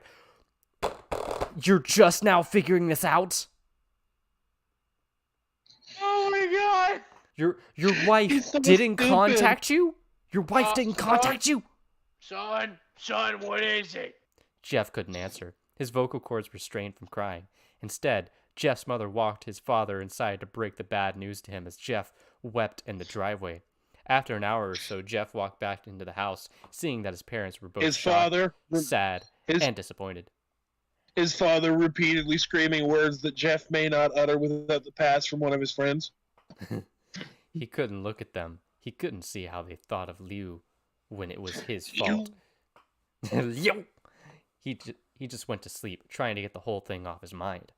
2 days went by, and with no word from Liu at JDC, no friends to hang out. Holy shit, this is quick. No friends to hang out with. Nothing but sadness and guilt. That is until Saturday. Oh my god. Jeff, until it's Saturday. been 3 days. Take a shower. When Jeff is woke up by his mother with a happy, sunshiny face. Wait. Okay, wait. Jeff is woke? He's woke, guys. Hold on. Don't move the screen. I need to take a screenshot real quick. Oh, God. Thank you. Okay, continue. All right. It's your line, actually. Oh, it's my... Okay, hold on. Let me send it somewhere. Whose line is it anyways? Haha, that funny improv show. Jeff, it's the day! She said as she opened up the curtains and let light flood into his room. What? What's today? Asked Jeff as he stirs awake. It's Billy's party, and his mom's gonna give me some smokes. The real top shelf shit. She's gonna give me pyramids. He was now fully awake. Mom, you're joking, right? You don't expect me to go to some kid's party after. There was you know how much those fucking pyramids cost, you little shit? Jeff does make a good point. Why are you suddenly going to some random kid's party like 2 days after what just happened?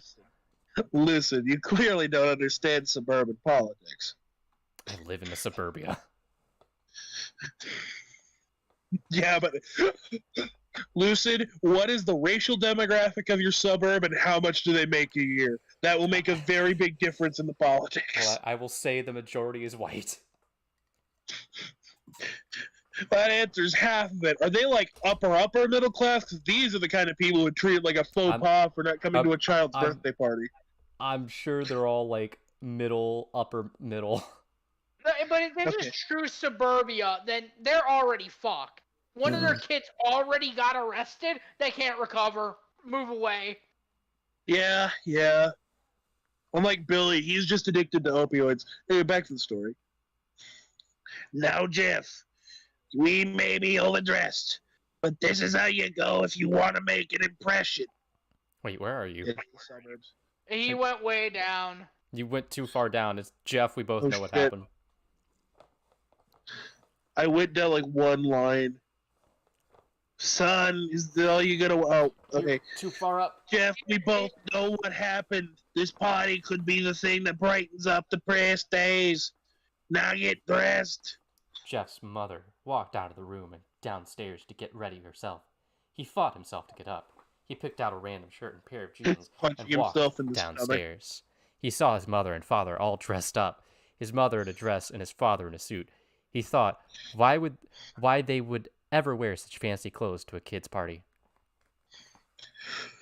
Son, is that all you're gonna wear? Said Jeff's mom. Jeff looked down, seeing that he was wearing absolutely nothing. Better than wearing too much! He said. His mother pushed down the feeling to yell at him, so this is an abusive family, and hid it with a smile. That makes sense why they're okay with their son just randomly leaving. And Well, just being yeah, taken away. that, you know, he's one of those kind of people. They're not too worried about that. Unstable family. Look, they got him. They were going to try to raise him to be a civilized individual, and it didn't work, okay? They lost their scapegoat of their frustration to use against whatever, and now they realized it didn't make them happy that they got rid of what they thought was their problem. So now they're just going to push their issues out onto their other son. Meg from Family Guy. Basically. Seahorse seashell party. It's all over again. God, Anyways. why did you remind me of that episode? I want to drink more. Huh. Abuse is cool, guys. It's your turn. Speak. Now, Jeff, we may be overdressed, but this is how you picks up can of alcohol. This is how you go. You want to make an impression. You know, This is how you go if you want to make an impression. I guess Ninja his Sheep. father's... And Jeff's father, who's also his mother, they're conjoined twins. You know what? We'll do that. Right then and there, after she says that, she just shotguns an entire fucking beer. This is how you make an impression. Drinks an entire fucking thing.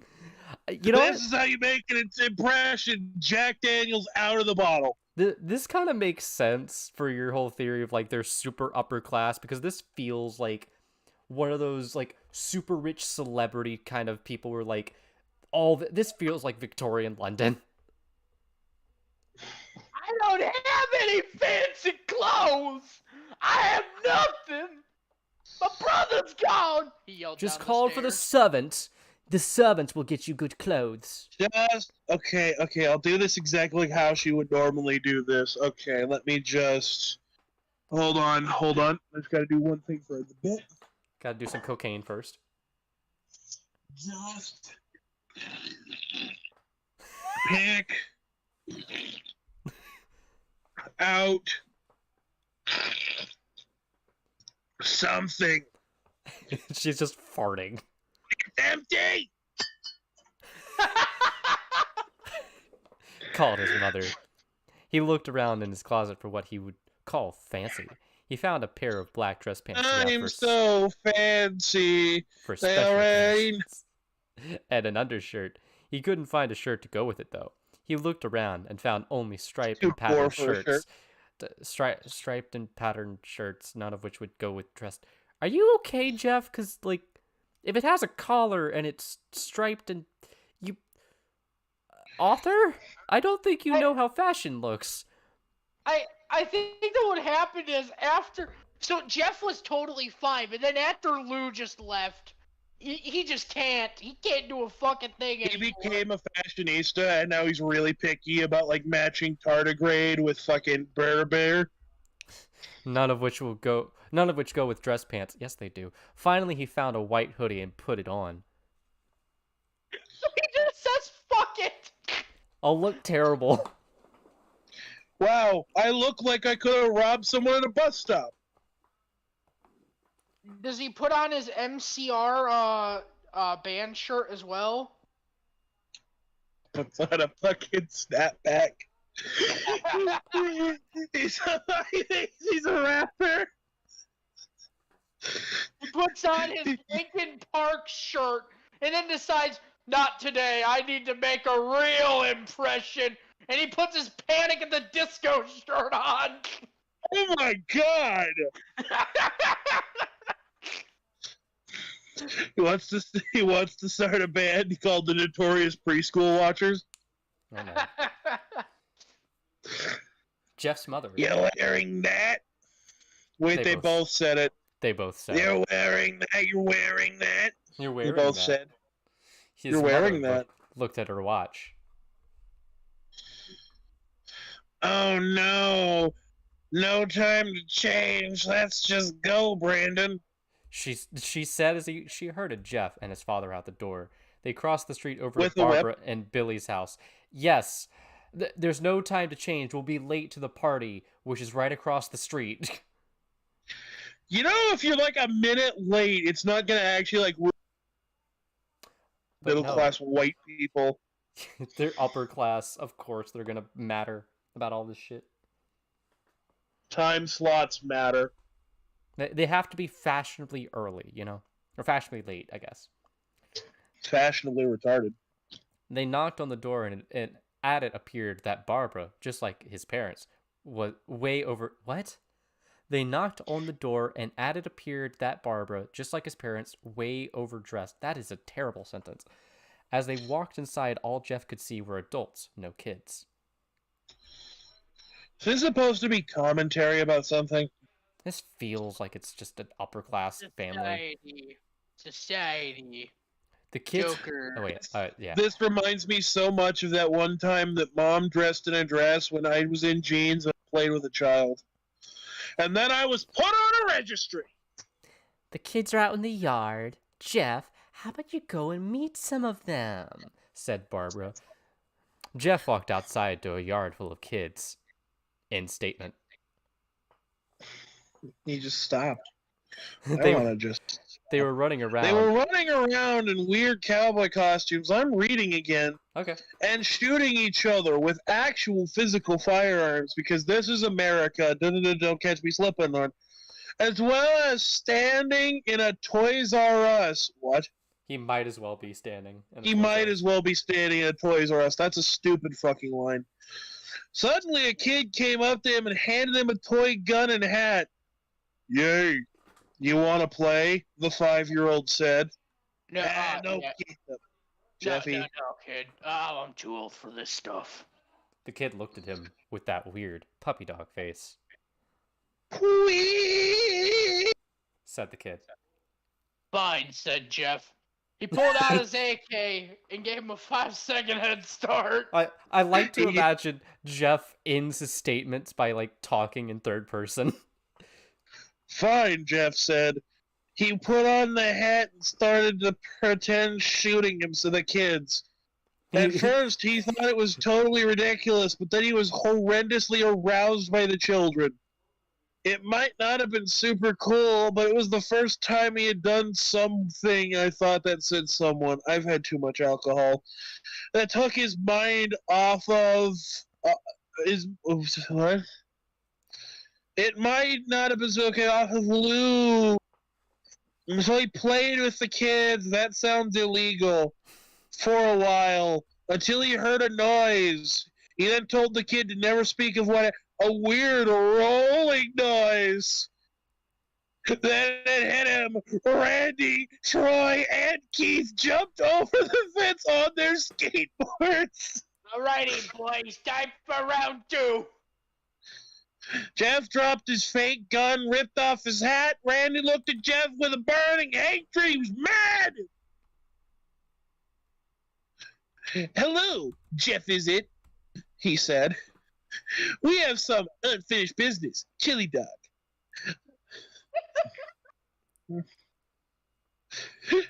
Jeff saw bruised noises. I think you're super drunk. Jeff saw his bruised nose. What? He did? I think we're even. Oh, that's Jeff. Jeff, speak. I think we're even. I beat the crap out of you, and my brother's going to jail. Randy got an angry look in his eyes and said, so is my mom after she drank a case of Bud Light, you fuck. You think that means anything to me?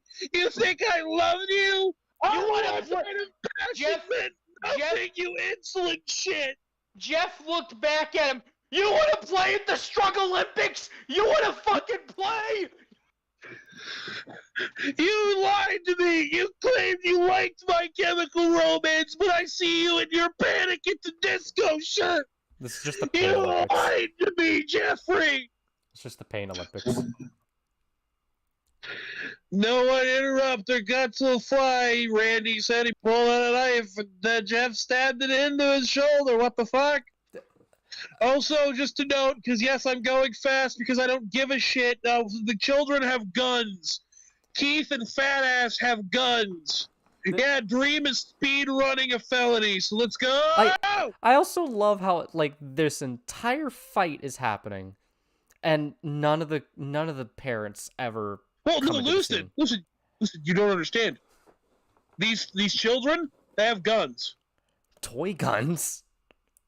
No, real guns. Randy and Keith brought real guns. Oh, you're right. I didn't even see that. Harris. I didn't even see that. Yeah, we might have skipped it. It might be coming up next. I'm too drunk to give a shit. It was an upper line. Yeah. Forget about it. It was a higher up line. They have guns. Yeah, there it is. Okay, Troy and Keith both pulled out guns out of their pocket. So you know, this is America. Don't catch you slipping on. Come on, Jeff. Fight me! He picked Jeff up and threw him into the kitchen. Yeah, this is Dragon Ball Z. Randy sees a bottle of vodka. This is white woman shit, so I'm imagining it's only 40 proof. On the counter and smashes the glass over G. Fight! Jeff said. Fight! He throws Jeff back into the living room. Come on, England! He screams. He is a proud fan of the Wales team. Jeff glanced up, his face ridden with blood. I was the one that got your brother sent to JDC, and now you're gonna get chili dog, you stupid fuck. You idiot. You utter buffoon. Jeff started to get up.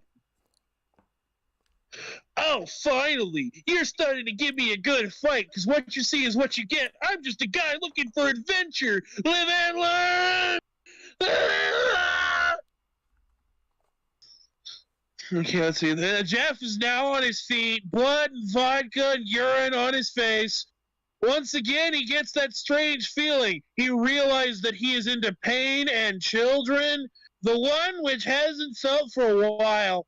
Finally, he's up, says Sonic, being a hedgehog, as he runs at Jeff. This kills Jeff because he pushed the boost button.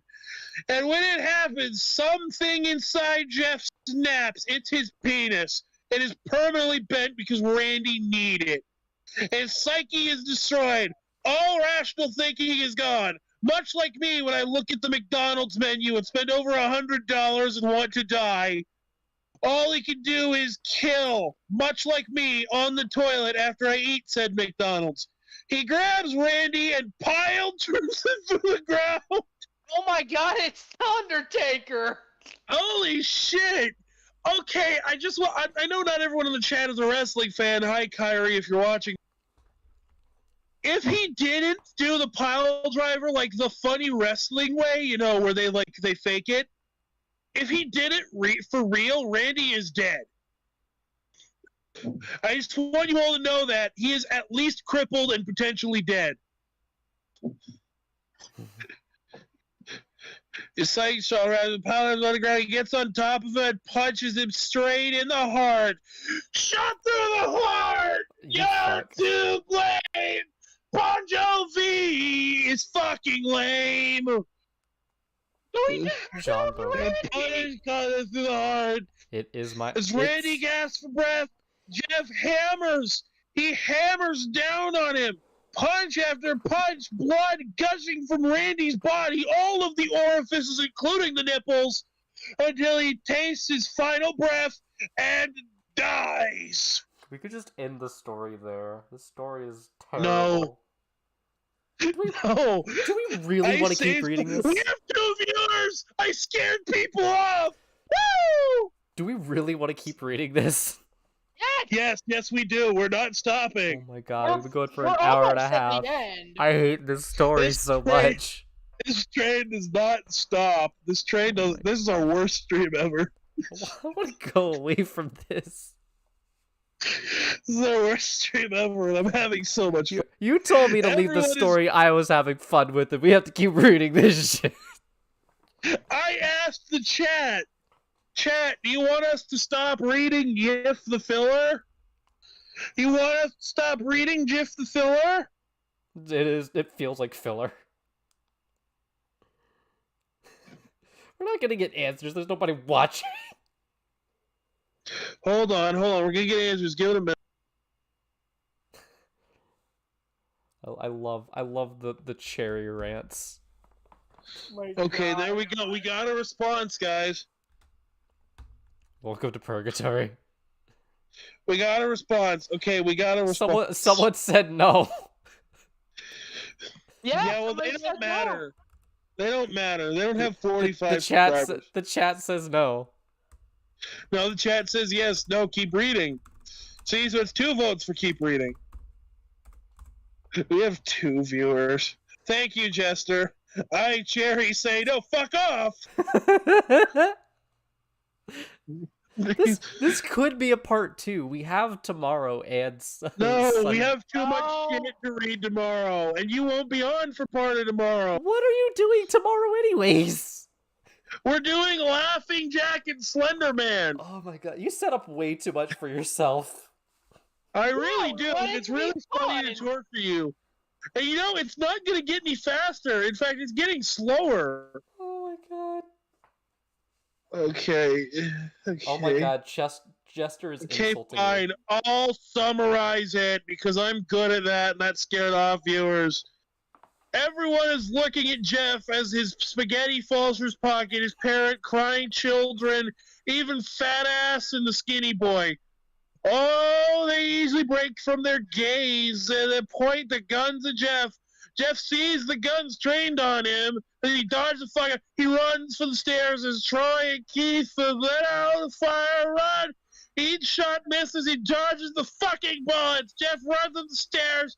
He hears Troy, probably from the fucking comedy tuba that's following his fat ass around, and Keith follows him up the stairs, and they finally rounds the bullets. Jeff ducks. He dodges bullets. He grabs a towel rack because this will stop bullets. And Troy swings his knife at Jeff. He misses because it's like one of those boss attacks where you can see it for 5 miles. This is how fat and stupid and fat he is. And racks away and brings the towel rack to Troy's face, and then he fucking beats him to death. And all that's left is Keith. Keith is more agile because he's put all his stats in agility while Troy had pure endurance. And ducks when Jeff swings the towel rack. He dropped the knife. He jacked the knife. Jeff on the neck. Where are their guns? And pushed him into the wall. And the thing of bleach fell down on the top shelf. Both were dying. They were Jeff scraped Keith's head. And Keith was like, "You want to hear another joke, Murray?" And Jeff asked, because it's Jeff, but it's Keith. And pulled out a lighter and said, "Was stretched on. What's funny?" Jeff said. "I don't want to hear another joke, Murray." And Keith said that you get what you fucking deserve. You're covered in bleach and alcohol, you stupid idiot. And he lit him the fuck on fire, which is not how that works, because bleach is mostly water. It's not flammable. It wouldn't work like this, author. You're dumb and you smell like urine. Jeff's mother saw him on fucking fire because he escaped the house, I guess. I don't care.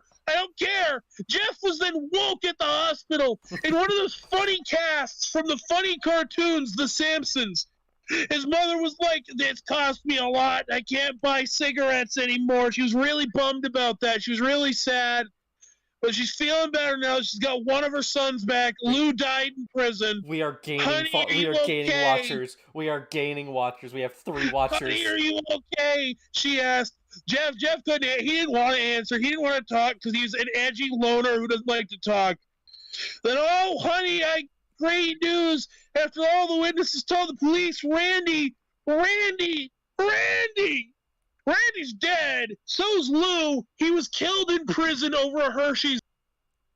Jeff was really happy about this because he hated his brother, hates his mom, and I hate this story and it hurts. Jeff then says goodbye. The next couple of weeks they were trying to repair. Jeff's mother was going into horrible because their insurance wasn't covering fucking bleach burns.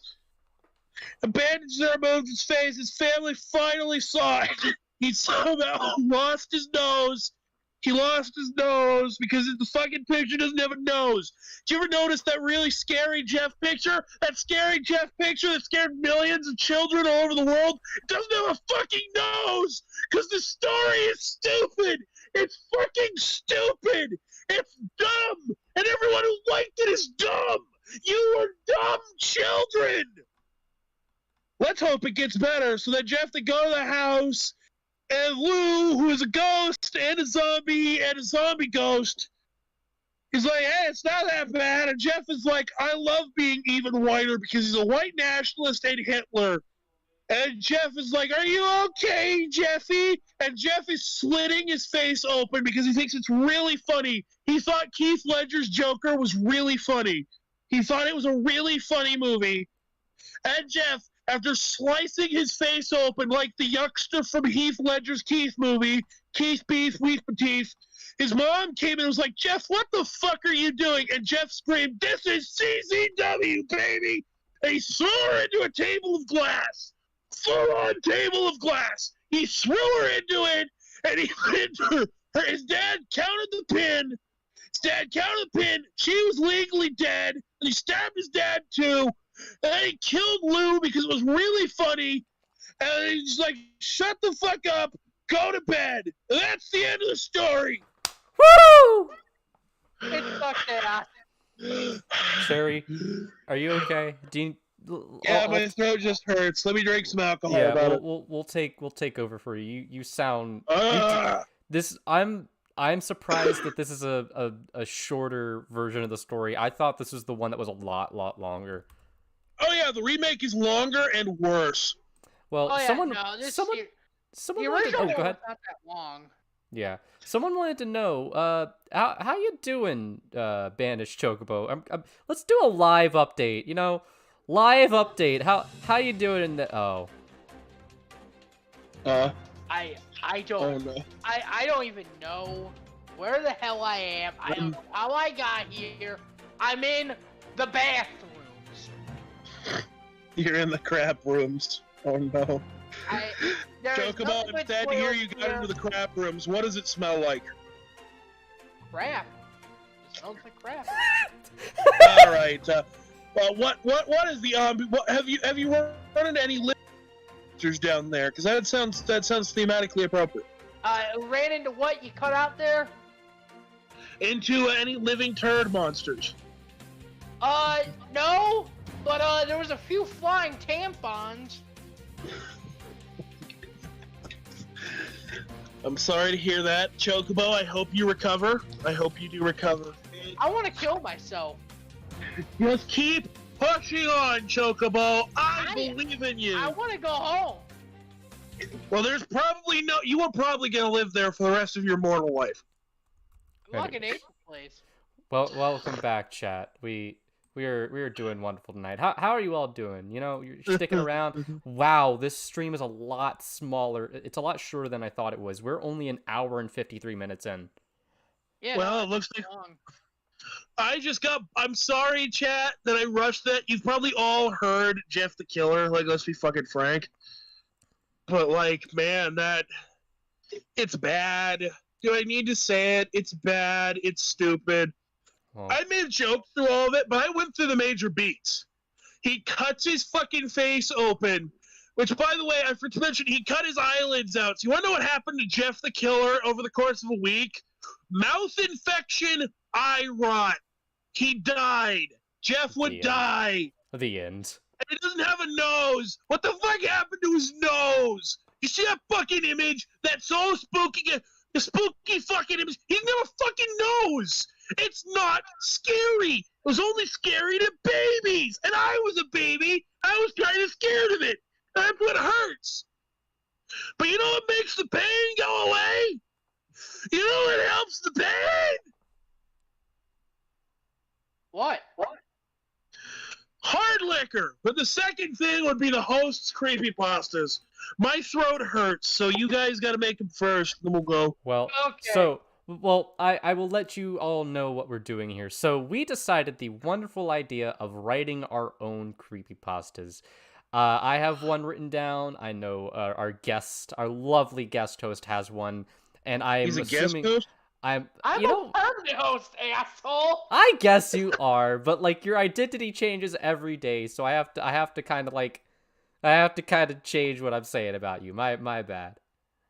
Yeah, and then I totally have one written down. I put a lot of work into it. Several hours of work written into one perfect creepypasta. However, for this story, we are going to try to keep like commentary to a minimum beyond like laughter, because we do want to clip these out and upload them completely like on their own. It's like, you know, for fun. Yes. So keep commentary to a minimum beyond laughing. That's all I gotta say. Yeah. So who should go first? Oh, you want me to go first? Yes. All I right. want mine to be potentially Lucid. All right. Mine is called The Monster Outside by XXX Dark Lord 55 XXX. And there's a little preface here that says, my first creepypasta smiley face. I worked on this all night and I really like it and I want to post it before school tomorrow because my mom doesn't let me use computer on school nights. So, let's read. On October 29th, 2021, police found the dead body of Mr. Redacted in his home in Redacted at Redacted O'Clock. All the doors and windows seemed to have been secure in place, and there was no visible sign of any break-in. But in his room, on his bed, under the covers snug and comfy, they found a huge, disfigured pile of blood and organs. Police couldn't identify quite what had happened, perhaps because they were severely undertrained and underfunded due to the mayor cutting their budget in an attempt to go woke as he used the money to pay for his second summer home. But one of the officers managed to find what appeared to be a trail of watery footprints leading to and from the bathroom toilet. The officer wasn't quite sure what had happened, or if something had gone through the pipes of the toilet, or what this had to do at all with the relevancy of the massive bloody flesh in the bed. But eventually, the dementia-ridden old man was able to pull himself back to the present as the only competent officer pointed out a strange set of writings left in a notebook on the nightstand, before his competency was immediately thrown out the window as he picked up the notebook with his bare hands and started flipping through the evidence. What he saw shocked him, sending a wave of shock up his spine, as he felt the shock hold him in place while he tried to read out the shocking words, shocked to find he couldn't muster out more than a whimper. This is what the officer found. October 23rd. I've been living here for 3 years, but tonight I saw something weird outside my window.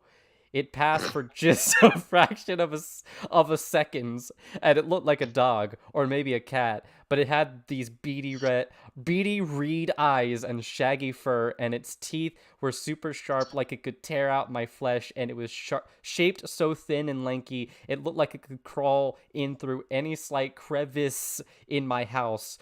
I was so scared, but I couldn't move her from my bed while I sat there, so scared it might coam inside. But luckily, I managed to stay up through the night, through the tired feeling, and then the sun came up and I didn't see the creature again. October 25th. There was a knocking at my door, but it wasn't the front door, it was my bathroom door. I had locked it when I went to bed because I was afraid of that monster getting in through my window I keep open every night because I don't want to pay the electricity bill. I was sure it was that Thart monster Aang, but when I heard the moaning of the old man, I was relaxed. It was just Uncle Jimmy drunk again, and he sometimes uses my bathroom to get through his drunken stupors, so I let him sleep in there. October 26th. When I woke up to go take a shit, I found that my entire I found that my entire bathroom floor was covered in blood, and not just blood, but organs and entrails of all sorts, from the stomach to the intestine to even the lungs, but not the heart. I felt my gut clench up and I wanted to vomit, but the worst part, I couldn't find Uncle Jimmy anywhere, not even his ratty old coat he wears everywhere he goes. I thought that maybe I was just delusional, that it wasn't Uncle Jimmy all over my bathroom, that in the night one of the neighbor's chickens must have gotten out of its cage and Uncle Jimmy was just feeling hungry. So I cleaned up the bathroom, then got ready for work. October 29th, I saw that creature again, and this time it was staring at me outside my bedroom window, but this one I keep closed. And the worst part that made my heart sink was that it was wearing Uncle Jimmy's coat. That bastard killed Uncle Jimmy. And what was even worse, what was even worser, that coat didn't even fit the monster's look. It was absolutely tacky on him. The monster wanted to come inside, but luckily I always keep my bathroom door locked, so there was no way it could get inside, even as I watched it keep knocking on my window asking to use my toilet. October 30. There's a splashing sound coming from my toilet. It couldn't be Uncle Jimmy. He was dead, but maybe one of the neighbors had gotten another chicken loose. I should go get it out of my bathroom. That chicken is going to be making a mess. The officers were absolutely disgusted by what they read. They couldn't believe the fate that had befallen this poor soul. They just felt so grossed out and horrified by all that had taken place, and just wished God would rest his soul, souled up in heaven. They wanted to find that monster, but when they heard another splashing come from the toilet, they knew it was back for more and ran out of the house. One of the officers accidentally knocked over a pot that was boiling on the stove, causing the kitchen to catch on fire, but they couldn't stop to put it out as they felt the monster get closer, and soon the whole house was up in flames. To this day, nobody really knows what happened to that man or the monster that tormented him. Some say the monster is still out there, hunting for its next prey, and if you read this on Halloween night, you too just might have it come to your house. Better lock the doors, it knows you're in there. That's beautiful. You are welcome. It came from the shitter. It killed him. It killed him. So thoughts, comments. Chat, what'd you think? That was so stupid. Okay, the only criticism I have is that when you mentioned Uncle Jimmy and the chicken, I can't hear you. What? the only criticism I have is that it would be funnier when Uncle Jimmy mentioned the chicken. Funnier if you said horny instead of hungry. No, God. Chat, what'd you think? Did you Uncle enjoy that Sappho. story? Elias, what'd you think? It was beautiful. I can tell you right now, mine is not as good. I still Yours love is the probably beginning of twice that as story. good. Yours just scares me. Okay, you know what? Let's let Elias do his story. So mine is called Stu Loses His Job. Oh no. And it's a lost episode creepypasta, so you know it's really We haven't covered any of those except Squidward suicide, and that was bad. And Bart's death. So I was the brother of a guy who worked for Nickelodeon. It was a pretty good thing. Every once in a while, they'd let me see the episodes a week before I came out so they could use this as a test audience.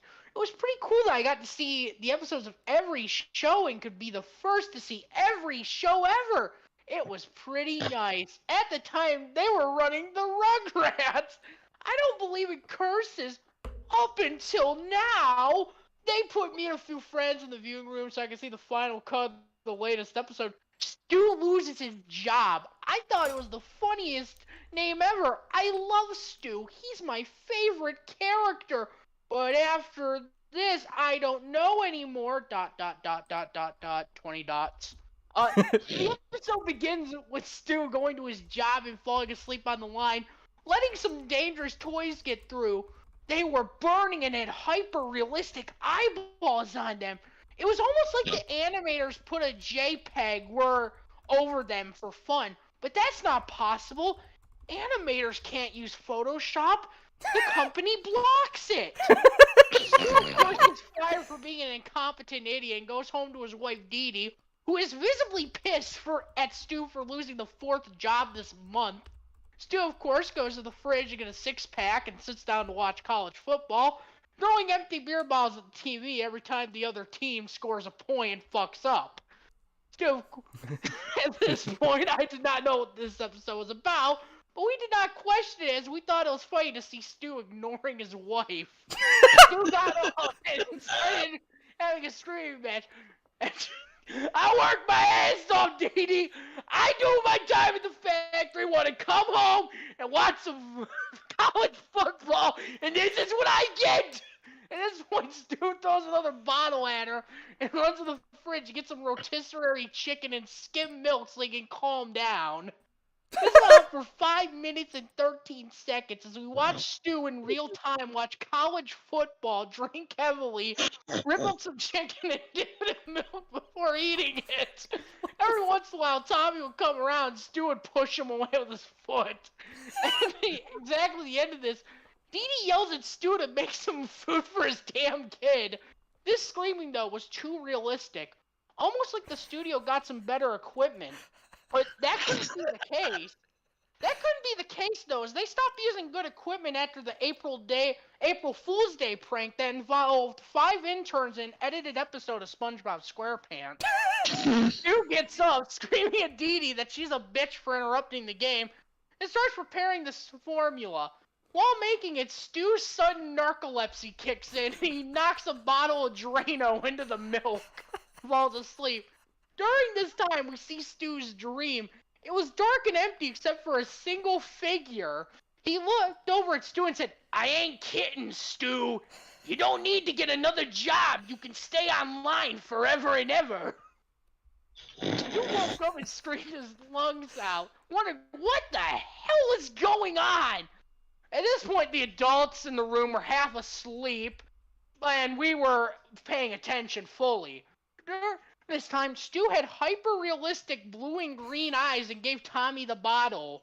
I made it just perfect for you, Tommy. Tommy started drinking the bottle and screamed his lungs out, puking up hyper-realistic blood. Dee Dee was in the background, looking afraid of Stu. Stu got out of the trance and saw what he had done. He was terrified of the monster he'd become, but he seemed to like it. To distract himself, he went on his computer going on various websites like Twitter. He looked at a bunch of fursuits and felt weirdly attracted to them. It's like they were calling to him. No, there's no way he could be one of those. It's too weird. Angelica came up to him and asked, where's my dinner? And again, Stu got annoyed as he got the hell up, making her another meal for the night. Between Dee Dee yelling at him for accidentally poisoning his child and his other child actually wanting some food, Stu snapped and yelled back at him, I'm being canceled! You don't have the context of why I gave my child drainer cleaner! Yet again, he had those hyper-realistic blue and green eyes. Stu got his other child some food, threw it in the microwave and cooked it before running up to his computer to use his other computer. Crying about how it was so hard being him out. Everyone is just there to cancel him and take him out of context. Dee Dee had had just enough of his shit and came up, punching him in the back of the head for being an absolute douchebag. Yet another dream sequence started. This time, we got a closer look at the demon that was haunting Stu. It had white fur and a black stripe down his face. The eyes were blue and green, and it only spoke in cat puns. You know, Stu, a round of applause for you finally standing up to that mean troll. Stu woke up in a sweat and crawled to the closet, looking at a chest of things he threw away from New York, hoping that he'd never have to go back to it. It was a mask. A cat-like mask with blue and green eyes and that damn mark. Stu put it on, looking like a funny Chuck E. Cheese mascot. He walked around his room, crust and weird yellow parts of his fur tearing off from his crotch as he waddled to his computer. Like a curse had taken over, he logged into Fur Affinity and something called Discord, before messaging many people with young child anime avatars. Stu looked more happier than he was before. Dee Dee came in, calmer, wanting to make up with Stu, but she was in fear when she saw the suit. I thought you put that behind you, Stu! I thought never again. Let's leave New York behind us, Stu! Stu got up with a weird rubber baton with two ball-like objects in hand, and he stood over Dee Dee. You know, Dee Dee. He raised his hand and slapped her with it. You never believed it. Always trolling me with credit card debt and the bills. Stu hit her again, and he got a red can and full of gasoline. Now it's my turn to cancel the whole house. Stu started throwing gas everywhere while still in the suit, knocking over Tommy and Angelica. He then lit up a match and threw it in the house, burning it down with everybody inside. And before looking at the audience, I'm gonna make the meows to my fun employment. Stu logged into his Twitter as someone named Cord Kitty before walking off, messaging everyone with a young anime profile picture. At this point, the adults were confused and thought this was another prank day at the office. We were crying. Those goddamn eyes haunt me to this day. I'll never be the same again. That was beautiful. I guess we learned that is what the point of the mask is. Did you throw in some stuff from the abortion comic series? Yes. The sliders. The sliders, Judy. I wanted the Court Kitty true story, but I'm glad we had it. Man, yeah, I think your story kind of tops mine a little bit because mine was trying too hard. Oh, I just didn't give a shit. I was just wanting to make fun of Court Kitty for 10 minutes. That's why I wrote this one. Alright, well, y'all, you made good stories, but I got the best one. Let me just find it. The story I totally wrote. I wrote one. Oh, guys, would you look at that? Time's up for the stream. Time's up the stream. Give me just a second. I just gotta get this bottle opener around my story. I gotta get my bottle opener around the story. Okay, just give me 1 second. I have to drink my story. I have to drink my story so I can remember it. I love this story. The story is Cherry's an alcoholic. .exe. This is the story of the evil Pepsi can at the Domino's, the haunted Domino's, yes. So I was a young intern working at Domino's. I was working under a master fry chef Vito from the Garfield series when an evil man dressed in a Pepsi costume broke into the store and started shitting on the floor violently. I went up to eat the shit as normal people were to do, and as soon as I tasted it, I realized he could shit Pepsi. This terrified me on a mortal level because I only drink diet. I can't allow this man in my store. Then he left and he said, if you dare speak passage against Pepsi, then you're gonna have... Hold on.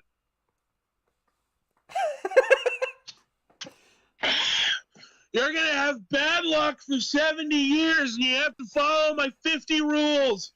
Rule number 1, no pissing on the floor. Urine is illegal here. And that caused me to piss and shit and cum, which caused him to tell me that Adolf, that one, was gonna come to the store tonight and murder me. I was scared. My parents were white. So Adolf Hitler came to the store at night, and I realized that there were strategically placed security cameras around the... And I could close these powered doors at any point when I needed to keep him out. But if I closed them for too long, the power would go out. But then, out of nowhere, Matthew Patrick from Game Theory... Hold on.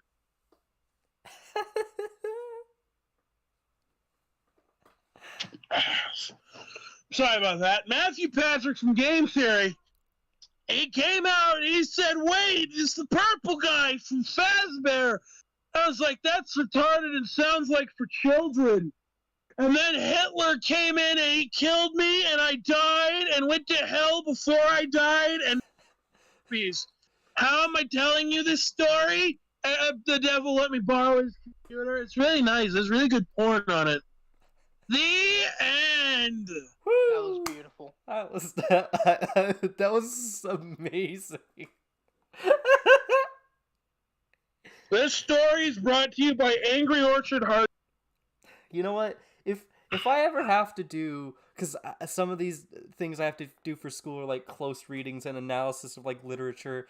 If I ever have to do one for like a short story, I'm doing it on yours. I'm doing it on your story, Cherry. Fine, go for it. Analyze the deep themes. There are themes. I'm doing a theory analysis on the capitalistic themes present in your horror story. I'm proud of it. This has deeper level political commentary than you have ever, either the Quartering or fucking what's his name? Who knows at this point? Hassan is deeper than both of them. All right, what do we think of what we've done today? What do we think of upon this fucking cursed land?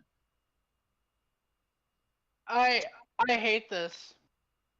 Happy spooky weekend, guys! There's still 2 more of these motherfuckers to go. Yeah, we will be on tomorrow, or I probably won't be on tomorrow because I have stuff to do. But I'll be there. Yes, I'm like a bad case of gonorrhea. You ain't getting. I will try to be on. I want you to welcome this gonorrhea into your life by banging that subscribe button, sucking that bell, slaughtering that like button, and giving us a fucking follow on Twitter.